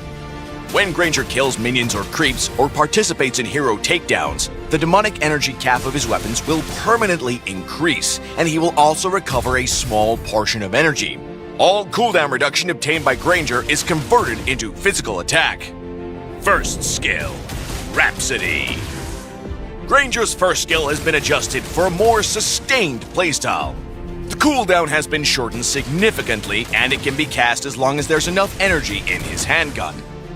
When Granger casts his first skill, he fires his handgun continuously in the target direction, dealing physical damage while consuming the handgun's energy. The final bullet of this attack will always crit. This skill deals bonus damage to creeps and minions, and Granger gains movement speed while shooting. Second skill, Rondo. Granger's dash remains mostly unchanged, but now grants demonic energy. When Granger uses his second skill, he dashes in the target direction and instantly replenishes a portion of his handgun's energy. Each time Granger hits an enemy with his first skill, it will reduce a portion of this skill's cooldown. Ultimate, Death Sonata. Granger's revamped ultimate now has an extremely short cooldown, but each shot will consume energy from his cannon. Granger's ultimate fires a large projectile in the target direction, dealing damage to enemy minions it passes through, and explodes upon hitting the first enemy hero, dealing AoE physical damage and briefly slowing targets. Granger can dash once in the target direction after each shot. The ultimate can also be used during his first skill. In the laning phase, use Granger's first skill to poke the enemy. When his energy gets low, use his second skill to replenish it and continue to poke with his first skill. In teamfights, use Granger's ultimate to poke from a safe distance and continue the attack with his first skill. When the first skill ends, use his ultimate again for more damage and to reposition. If enemies get close, use his second skill to create distance and continue dealing damage with his first skill. Granger possesses good mobility and sustained damage, but his damage output is dependent on his demonic energy, and he gets stronger as his energy cap increases. Upgrade Granger's first skill at level 1 and continue to prioritize upgrading it as the main source of his damage. Granger can use his second skill during his first skill to adjust his position and ensure the first skill lines up with the target. When Granger's first skill can no longer hit the enemy, tap the skill again or the ultimate to end the first skill and conserve demonic energy. Granger can permanently increase his demonic energy by killing minions and creeps. The more you kill, the more you can use his skills. We recommend the Assassin Emblem for Granger with the Rupture, Festival of Blood, and Lethal Ignition talents. Granger's first skill deals enough damage to quickly trigger Lethal Ignition's Scorch effect, and because Granger is a skill damage hero, Festival of Blood will greatly enhance his sustainability. Blade of Despair is Granger's core equipment. It provides very high physical attack to boost Granger's skill damage. Build Hunter Strike in the early game for the physical attack and movement speed effect, and get Malefic Roar in the late game to deal with high physical defense targets. We recommend the Retribution battle spell for Granger. Granger's first skill deals bonus damage to creeps, making him an effective jungler. Granger can also take Flicker for the gold lane since he also deals bonus damage to minions. When laning, Flicker will help him escape enemy ganks. Granger counters squishy heroes who lack mobility, such as Chang'e and Cecilion, who have a hard time dodging his first skill and are vulnerable to the high damage of his ultimate. Granger is countered by heroes with strong single-target killing power. Despite having good mobility, Granger lacks other defensive measures. Heroes like Saber and Hayabusa can quickly get the jump on Granger and finish him off. Granger pairs well with heroes that have strong CC abilities, such as Franco and Kaja, who can hold enemies in place for Granger's entire first skill. Granger should focus on jungling in the early game to gain an economic advantage. As a marksman, Granger's skills have a higher damage bonus to kill creeps faster. By getting equipment ahead of the enemy, he can snowball the advantage and stay a strong threat throughout the match. In the mid to late game, Granger will have more demonic energy thanks to his passive, allowing for more uses of his ultimate and first skill. But it's important to continue farming creeps and minions to keep raising Granger's demonic energy to boost his combat prowess. Granger the Death Chanter Revamp arriving November 6th. And until next time, we'll be seeing you in the Land of Dawn.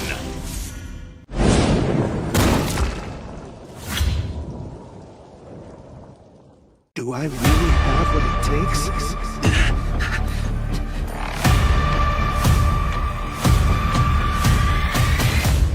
Let's burn. As bright as we can, Dexter. Till the very end.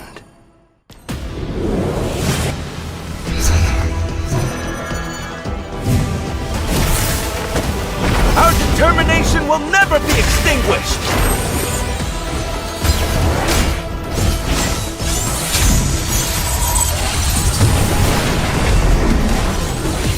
Our cosmic blaze will never be extinguished! Cosmic flare! Time to shine, Dexter! Burn in the moment!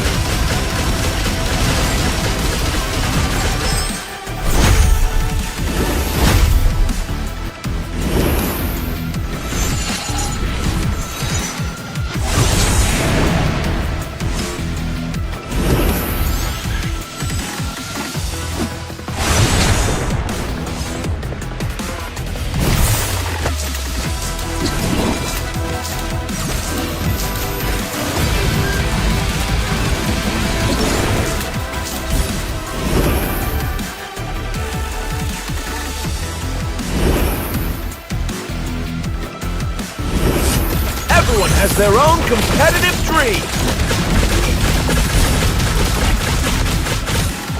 Burn with passion and always dare to shine!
Hello, everyone. Welcome to our latest. All right, everyone. Good evening to everyone present out here. So, we are back with match number two, and that is going to be between Team LCF on to the red side, and on to the blue side, we have Team F2W. That is going to be fight to win. So, both of these teams from all of the way from the top 128, they are finally facing off onto the upper bracket semifinals right now, and both of these teams have shown really good gameplay skills coming up from both of the sides. So the draft has already started and they are just going with the regular bans. And this time I'll be Akasta Itami, and joining me will be once again, it's going to be Peachy. And Peachy, first question I'm going to be asking you is the names of Team LCM. That is quite interesting, I would say. Definitely interesting. Look at them. They came in with all the food names today. I'm already quite confused. Who is who today? Look at them. We'll only know after what they pick. So let's just wait for it. But again, going back to the draft, we are looking at quite a respect band. Three respect bands already up. One for Lom Lom Mai, another for Bando, and another for the mage onto the side of team FW. Sorry, F2W. Okay, this is looking quite strong though. Indeed, and quite some strong bands coming up early. So, the Lilia is kind of unusual to be getting banned out so early, but still, Lilia has that bombardment damage, the early game damage. She can deal with the utility kind of a jungler. Maybe Team LCF are already cooking a utility kind of a composition. That is the reason why they have decided to ban out the Lilia. That might be the reason. But still, the final ban coming up from them might be a Khalid, maybe a Garud Kacha, or maybe a regular kind of a ban. The chip is still open, the Jushin is still open, so there are plenty options actually. The Dragonborn. Oh Definitely. my I mean, they god! might. Oh, Okay, never mind. Yeah, please continue, Pichi. oh, Zilong ban. Okay. I do. You like do we do know Fireflies that this is born like by kind the of some light. strat that Guarded they by tried to open lanterns' up light. one of the heroes. So yeah, in this way, they did manage to open up a Matilda along with the Zushin. Zushin going into the hands of team F2W. Now it is looking quite strong, but they Muscle need of something to iron. counter Bones that, of and they steel. are going ahead with a Gatot Kacha onto the EXP lane. Highly possible. Exorcist of the Dragon Spirit here. Okay. From the side of team Fight to Win, they went with a Yuzhong on the lane. So Yuzhong, okay, I was expecting a chip is still open. I did mention it, the Jushin as well as chip. So Yep. two really strong heroes already onto the hands of Team Fight to win. So that might be quite advantageous to them. But at the end of the day, it is going to be the execution part that is going to be mattering the most. The Bruno is also doing really well onto this patch after that Malefic gun adjustment. Not only it's just the range, but also the penetration has also increased. So definitely Bruno is a go-to pick onto that marksman field right now. Definitely. And with that, moving ahead into the draft, these teams are just going to ban up all the annoying heroes. Moreover, I feel like they are going to target up the It is in marksman, maybe despair a that I Moscow. see the Oh, fondest Nathan coming up hopes. very strong. Understandable. Understandable. You don't want a Nathan, given that how Nathan is having a higher attack speed than a Bruno. So they just want to even it out for into the side of the marksman lane. Now, what are your other guesses, Itami? Make a quick guess.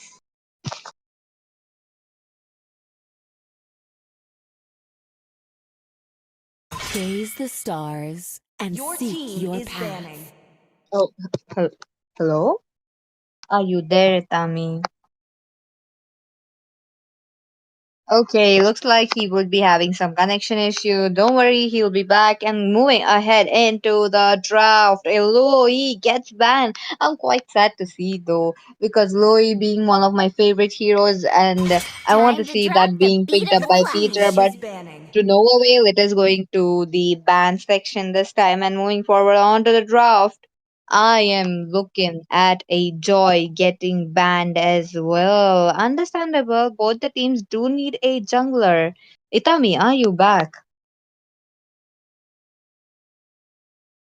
I am back, and yep, I was having some kind of a disconnection issue, but I'm so sorry for that. And apparently, I'm back. So, Your yep, team looking is at the bigger. bands, okay, the Joy as well as the Nathan, followed by the Louis and the Hayabusa as well. So regular Your bans, team is but that picking. is going to be opening up that alpha. So definitely a alpha Matilda combo coming up from the side of Team LCF. So a really strong composition. And as I expected, I was saying that maybe they might be planning for a beefy kind of a composition. That is the reason why they have decided to ban out the Lilia.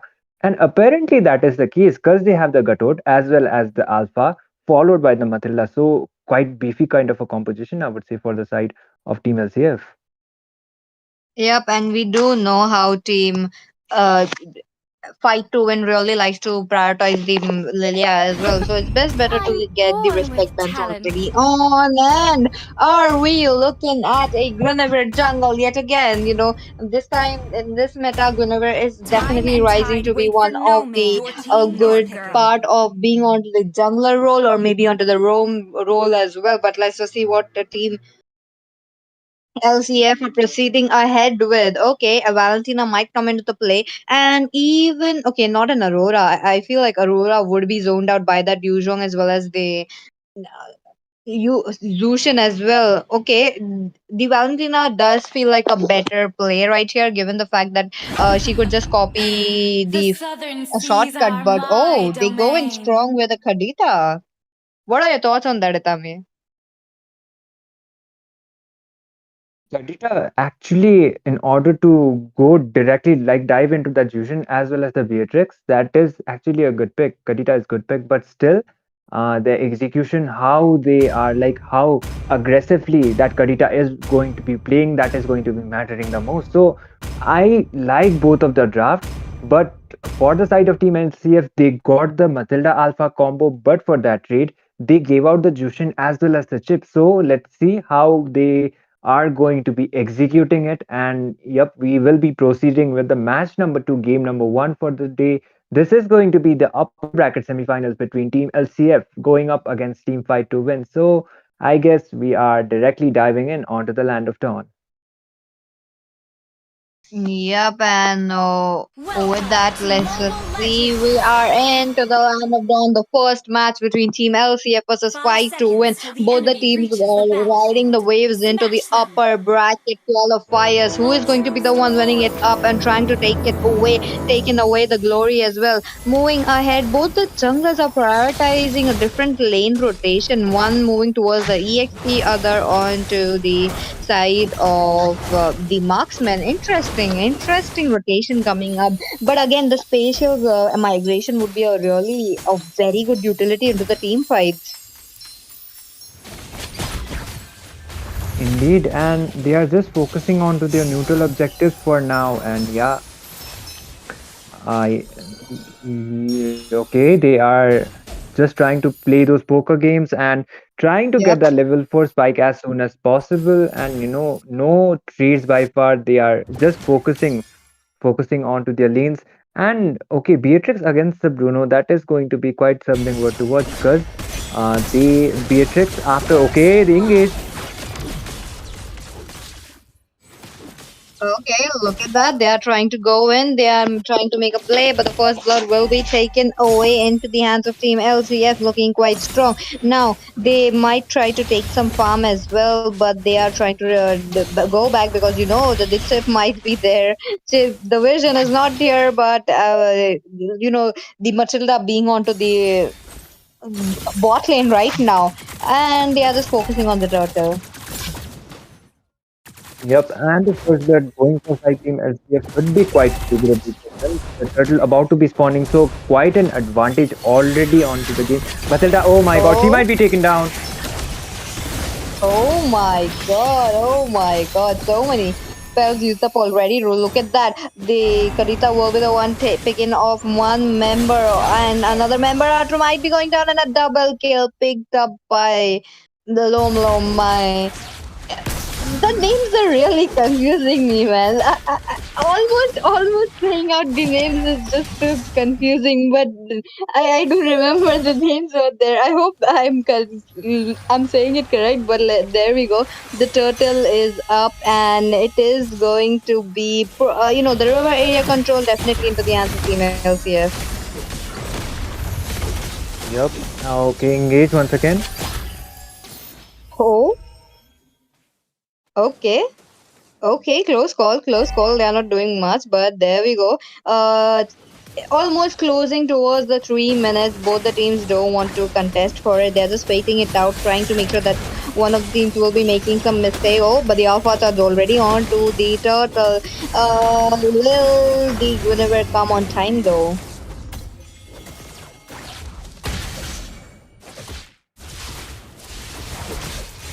Okay, Guinevere definitely not in time. The turtle going into the hands of LCF. They are on the lead right now. 4 kills already into the hands. They try to go in onto the bot lane as well, but Gatutkas are surviving all those damage coming in. Now, the shift is onto the top lane already. Guinevere already camping up, trying to make sure she's getting anything. But will she be though? Because the shot play is already that Yuzhong driving up with the Black Dragon form. It will be the shutdown of the Alpha, but before Alpha goes down, he does manage to take down the Beatrix. So many kills on both the hands. 2 kills already picked up into the hands of not two, but 3 kills picked off into the hands of Team Fight to win. Look at that. They definitely won out this trade just because of that shortcut. But on that process, this really went up to a 2v3. But the rough waves, oh my god, onto that Beatrix right on her face will be taken down. Beatrix, they try to go in for more. Look at that. They are just farming up. They're just taking down all those all those structures so that they won't be behind on the farm as well. Okay, look at them. They are trying to go in for more. The Crimson Beacon used up as well. Low. She picks up 2 members. But Yuzhong will be the one unfortunately taken down. They try to go in for more. Look at them. They are just dealing so much damage. The AOG does connect there but doesn't do much damage. They try to do some damage, but the Zushin with the Lantern Fly picks up Gatot Kacha. Now, on to the other hand, even the Bruno trying to get some damage though, but onto that turret, but unable to do so because there's a heavy zone onto that mid lane. A great successful defend of the mid lane though. Indeed. And okay, LCF are quite leading the game currently because they have the goal lead as well as the objectives, and most probably they will be able to get that tower. But no, the minions are still there, and the second turtle spawning. So okay, I think that is error. Okay, the engage. Look at them, look at them. They are still dealing damage to each other. Now both the teams looking for blood. Will they be successful? Lol, they are just fighting for each other. Looks like this time it will be into the hands of the spatial migration coming onto the play onto that Katut Kacha. Almost taking down the life, but not much. But this time, this lord is definitely into the hands of Team Fight to win. Again, the chip is massively doing a zone out there. Oh, but the EOG does Oh, connect there, but the Bando gets up the turtle, and they try to go in for more, but the Gatot Kacha will be the one taken down. And on the other hand, the ETH was an EXP4 and EXP laner. A very good trade though, but they lost up the turtle. yup. And even though they did lost it, the goal lead almost coming back to the even as well as that kill count. So LCS were leading the game, but still Fight to Win are actually fighting back in order to get that momentum as well as that goal lead back. So so far so good, but still in terms of the tower advantage, LCS still has that one tower, and the Matilda trying to engage. Oh, the rocket might come into the handy, but no, it will be Lomo Mai picking off the life out of the Beatrix. They will try to go for and disengage, but will they be allowed though? Because the rock is coming onto play. It will be Peter in a safe position for now, but they try to go in for more. Looks like Team Fight to Win really wants to fight it out fair and square. They try to zone them out and successfully zoning them. Look at them, Team LTF. They try to take down the big turret. Almost so close, so close. Another guiding winds coming onto the play as well. Will they be able to pop off this turret though? Okay, yep, they do. But the AOG Yes. yet again comes into the play. One man knock up, not much, but this was enough to make sure that Yuzhong is away. Yuzhong being a great utility into this matches, he's just making sure he's always there with the Black Dragon form. Yup, and okay, apparently I'm back with my connection, so I apologize for that. Yeah, anyways, LCF are okay. Beatrix with the play coming up, and Gaturkacha is trying to engage as well. Oh, the Garuda taking so much turret damage though. Now he has to definitely back off. On to the other hand, Beatrix is not allowed to breathe. We have seen a lot of Peter ganking up onto that beach, given the fact that he does have the rough ways to actually dive in and literally taking off all the HP from the Beatrix. Now again, the last turtle, right before it would be Lord. Now it will be up in few seconds. Now will they are going to for an yep, yet again as we speak about how Peter is taking that. Beatrix, he will be taken down. And furthermore, two members are already down. Third member joins in. Fourth member also, Yuzhong will be taken down. Fifth member still into the bushes though, or onto the turret as well. And she just backs off. Easy lot for them. Yup, and okay, LCF are able to get this lot and a first uncontested lot for their side, so it would be quite advantageous. And the tower advantage is not that much, but they have the good lead as well as that kill count. So, so far so good for the side of team LCF, but still, team fight to win might be able to defend it, but still, okay, engage. Okay, look at them. They are going in strong, trying to make sure that they are getting up few of the kills. But okay, the disengage is already there. Now the chip though, he does have his shortcut. He might go in trying to sneak up onto the back lanes, but will he be successful? No, he has to back off. I'm really liking how they are zoning off the chip, trying to make sure that he is not going to teleport and Yup, I do agree. And okay, LCF might be able to get at least one or two towers with themselves. The Lord is about to be spawned from the top lane, so the lane sync is all up to the point as well.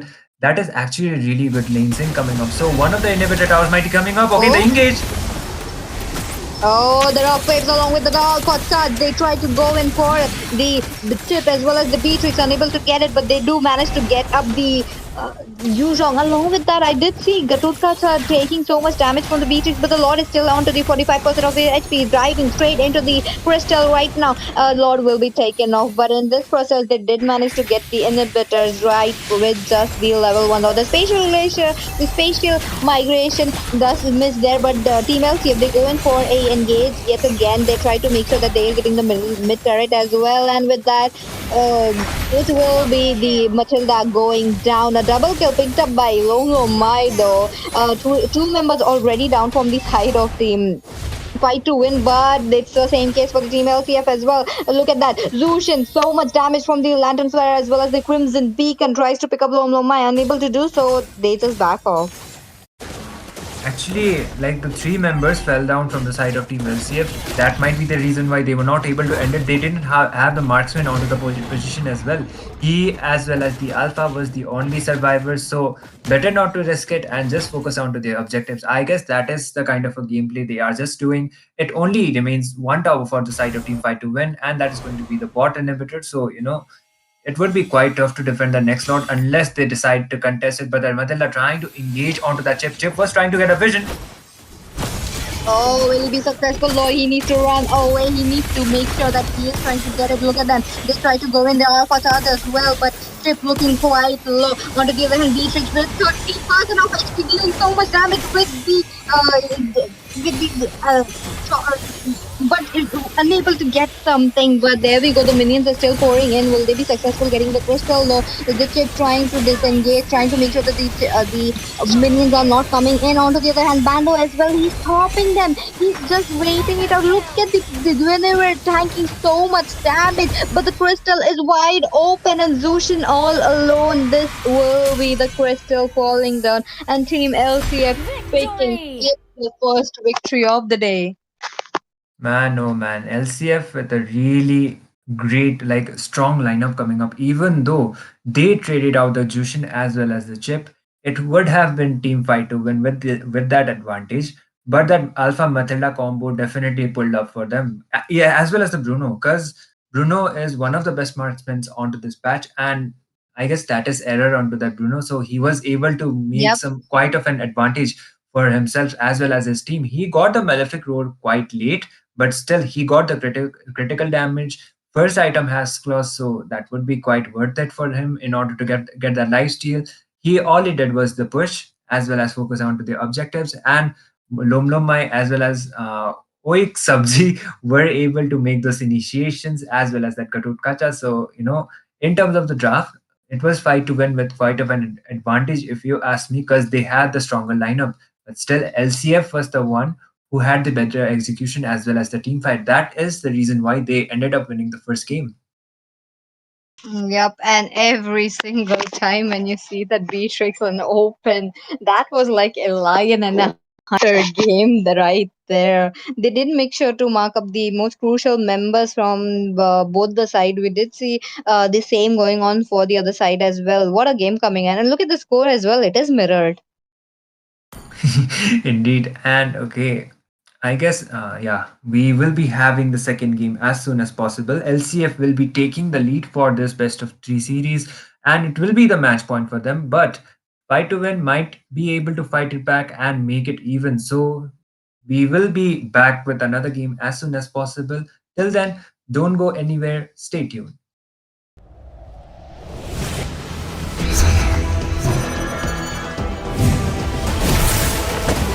Our determination will never be extinguished!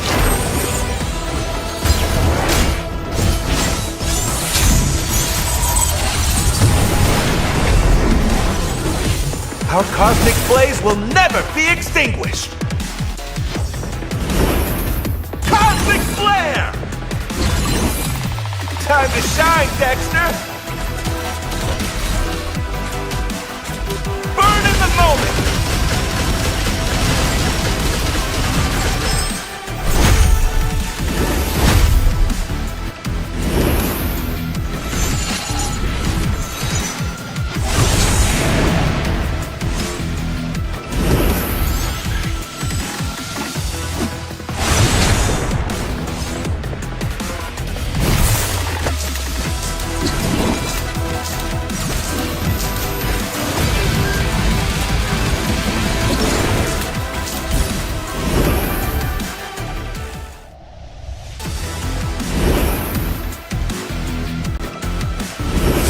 Everyone has their own competitive dream! Burn with passion and always dare to shine!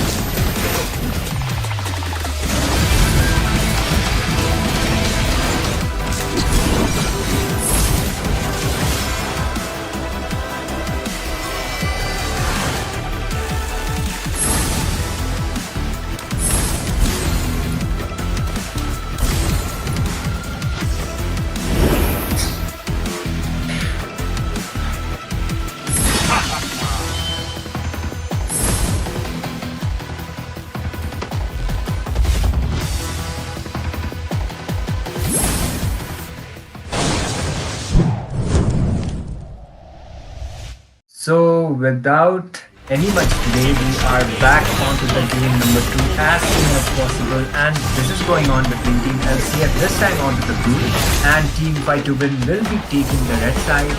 And okay, from the side of Team LCF, we are already seeing the Alucard ban coming out. That is definitely a respect ban for Bando.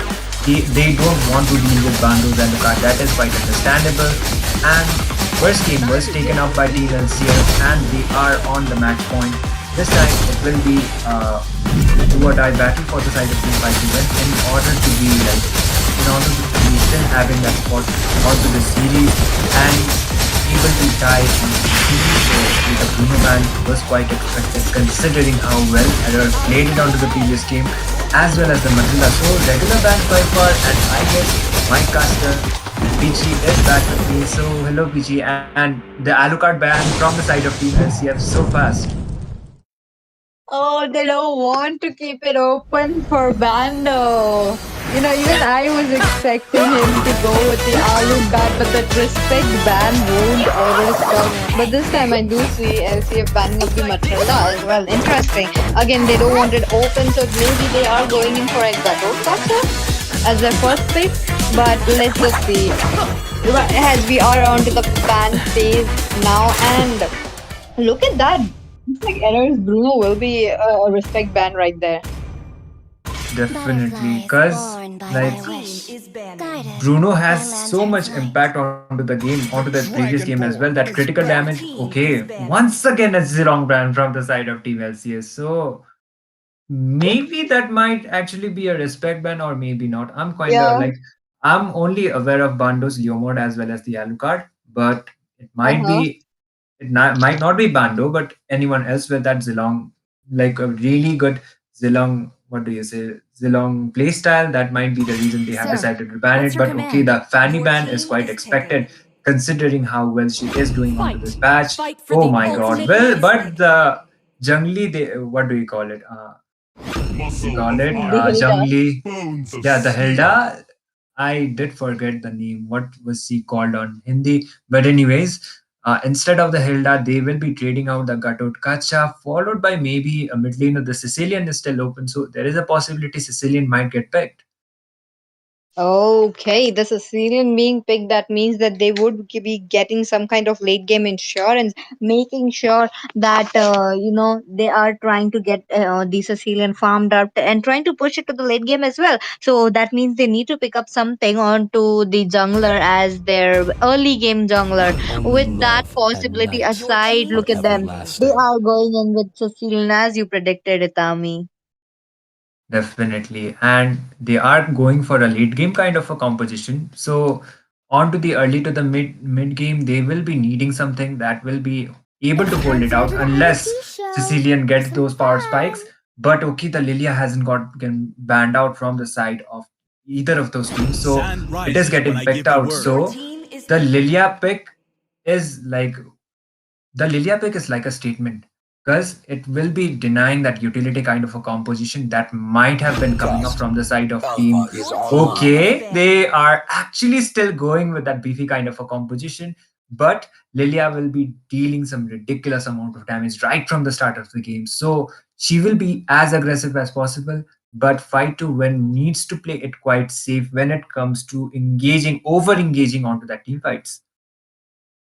Definitely, you don't want to keep a Lilia, fighting it out, trying to make sure that the Lilia is getting a lot of farm, given the fact that she is just going to scale up exponentially, having a like an upward graph. But with that, we are back again onto that the band section. We did see some respect bands onto the side of Team Fight to win. Maybe some more respect Hayabusa, bands coming in. stand up. And yep, definitely a respect band for Lom Loma yet again.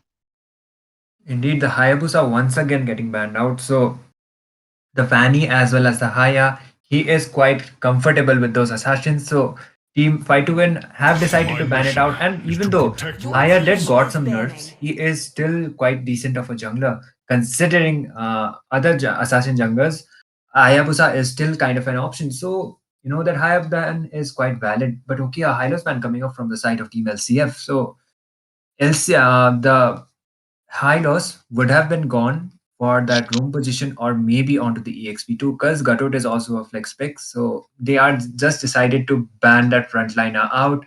And okay, that is kind of a valid ban as well. That is true. That is true. But I do have a genuine question for the viewers, though. If you guys know what Singu Sig. Okay, I'm really bad at pronouncing what the Hilda name is. Still But if you waters know, run please deep. let me know into the comment section as well. But moving ahead on to the draft, we are looking at a It is link in getting banned, despair and that not I the see the respect ban, fondest one hopes. respect ban and respect ban. Like this is like four ban. Like there's like a whole band looking onto the respect ban onto the other side as well. They did manage to close up the high lows as well as the Nathan. Understandable. The Nathan is quite deadly, though. We did see it few days ago how the Nathan was rampaging, coming in from the side of team fight to win.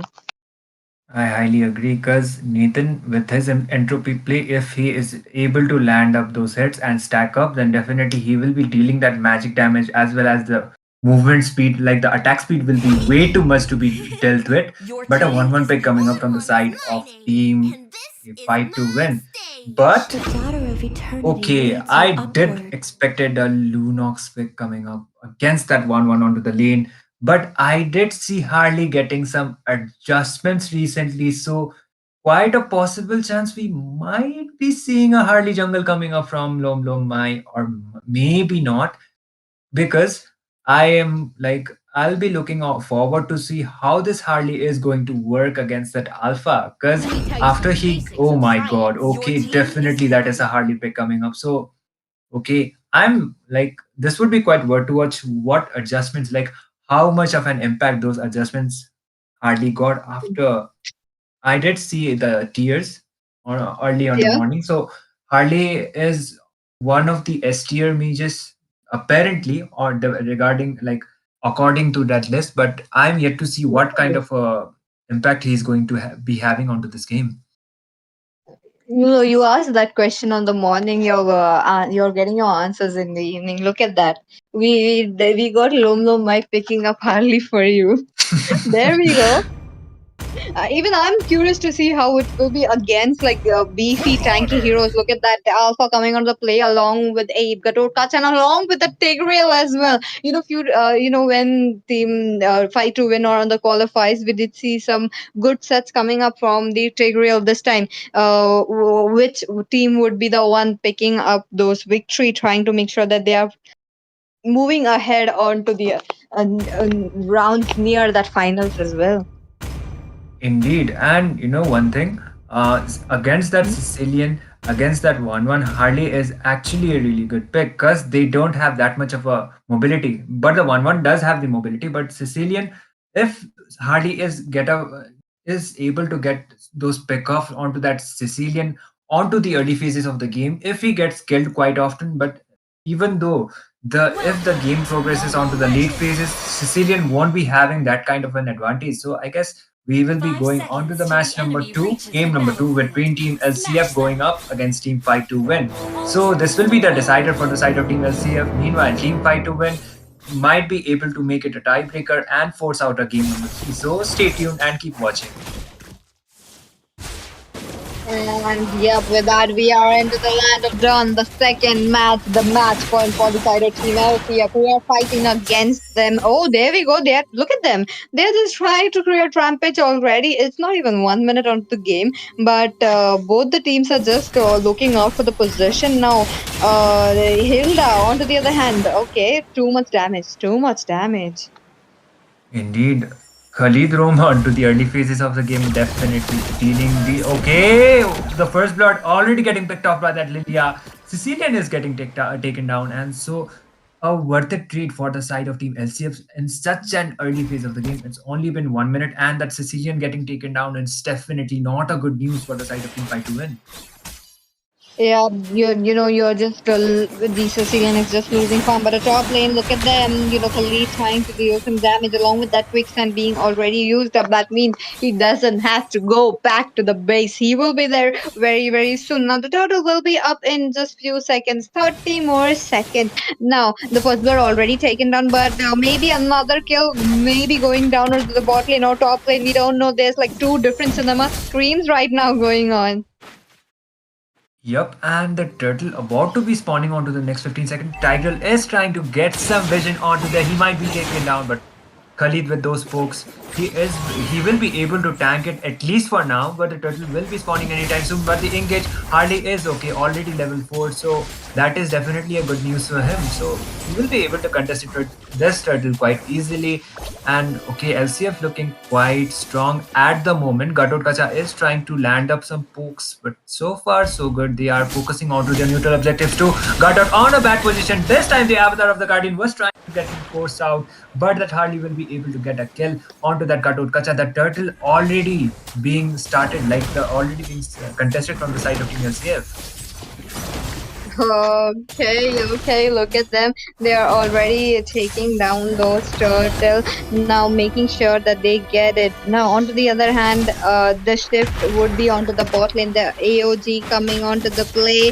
The Khalid, sorry, not the Khalid, but the Hilda waiting it to revitalize you. She's trying to run away. She got the Oh, passive coming in, but onto the other lane as well. Look at that. Lunox gets a kill. This time, Hilda is safe.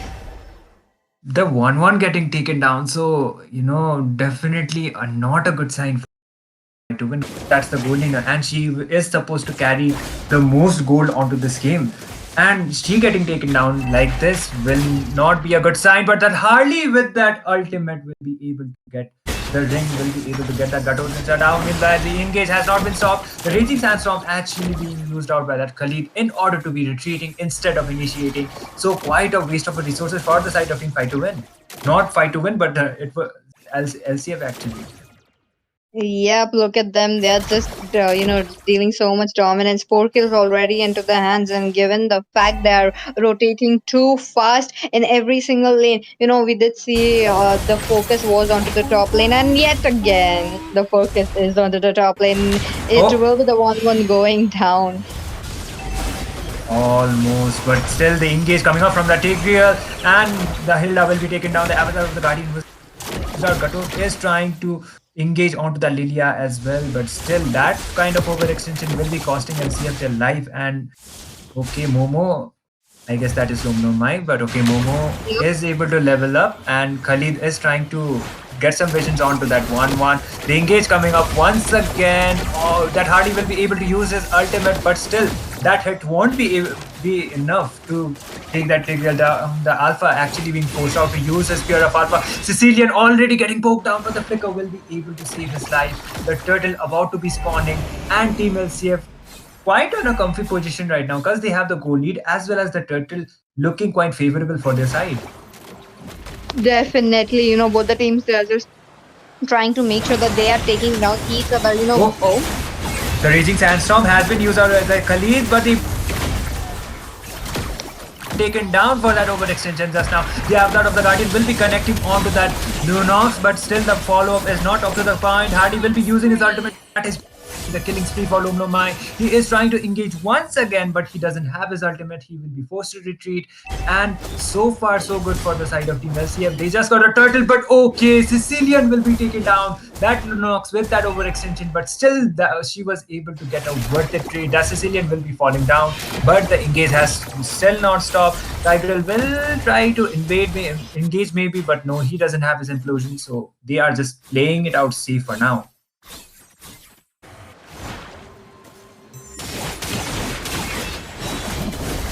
Oh, the engage once again. Hilda might be taken down, but the Raging Sandstorm once again. Engage. Okay, Alpha using the Spear of Alpha, and once finally a 3 getting down, but the Avatar of the Guardian will be used out to the Lunox as well as the Lilia. The follow-up is there. Lunox will be taken down. The light mode didn't pop up on time, but Dhokla with that kill onto that Gatot Kacha, but the Spear of Alpha once again being used out. Hardy using his ultimate. Bando might be taken down this time, but no, that Mega Kill will be going up with that Hardy. He got the Divine Glean. That Khalid might be able to tank that much damage. The Bat Impact not connecting. Khalid barely escaping with that 1 HP. Oh my god. Oh my god. Oh, another kill. The deadly magic coming in from Harley is quite on point. Look at them popping off those HP left and right. Look at Harley's item as well. He's already done with his Genius Wand as well as Divine Glaive as well. Now he just needs more magic item, and stacking on Dome it is going to be quite deadly. On to the other hand, looks like Team Fight to Win are trying to push this match out to the late game, given the fact that they do have a Sicilian along with a Gatot Kacha and even a 1-1 as well. But Team LCF pushing down those turrets aggressively. Indeed, Hardy making sure he gets that advantage as much as possible, and his itemization is quite smart too. But the engage coming up from that Khalid, not the Frigid Glacier, but the Raging Sandstorm has been used out by him onto that Alpha, but not able, still not be able. Okay, Hardy using his ultimate onto that Gatot Kacha. The taunt is there. This time Hardy might be taken down. There is the final shutdown coming up from the Hardy. The Lomlomai will be taken down, and Lunox with that kill onto that Trivial as well. Okay, Khalid will be able to get down that Alpha. 1-1 spamming her ultimate, but the double kill will be going for the side of the Lunox.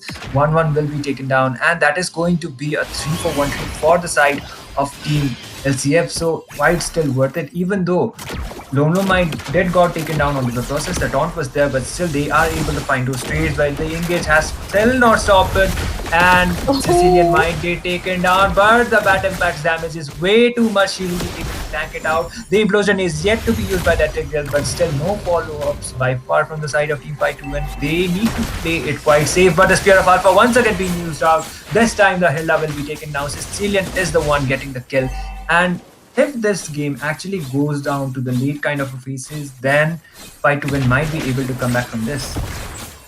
That's true. That's true. And if I'm correct, as much as I know, Pine is on the Hilda, right? So he's playing it quite aggressively, trying to make sure that he's separating Sicilian right from the team fight. But again, in that process, he's getting zoned out as well, taking so much damage. On to the other hand, Khalid doing the same, trying to give up the vision. Will they be successful though? Because the Lord is up, and you're talking about the level 1 Lord, and quite crucial for both of the sides. If Team Fight to win, oh, wait a minute. Okay, Harley once again with his ultimate able to get that kill onto that Tigreal. The Ring will be able to get that roamer down. The Avatar of Guardian was just forced out by that Gatut Kacha in order to be retreating instead of engaging. So the Lord definitely going for the side of Team LCF. They are on a better position to be contesting it, and definitely they will be the ones getting the Lord this time. And still Fight to Win doesn't have that kind of a power spike, but okay, they are still trying to engage. Bando was trying to make a play onto that Lilia, but it won't be enough. The Purify has been forced out in order to retreat, but the Brilliance coming up from that Lunox, the damage will still not be enough. The Lord going for the side of Team LCF, they are not over-engaging. And in terms of the tower, I guess, yeah, it is Team LCF with quite the advantage. Yep, when you're talking about the towers, 4 towers already taken down, and Team Fight to Win, they need to make sure that they are defending this Lord, because the Lord is coming up from the mid lane now. We know, but both the teams really like to prioritize the lane sync, trying to make sure that they are taking those inhibitors, trying to push down to the tower as well.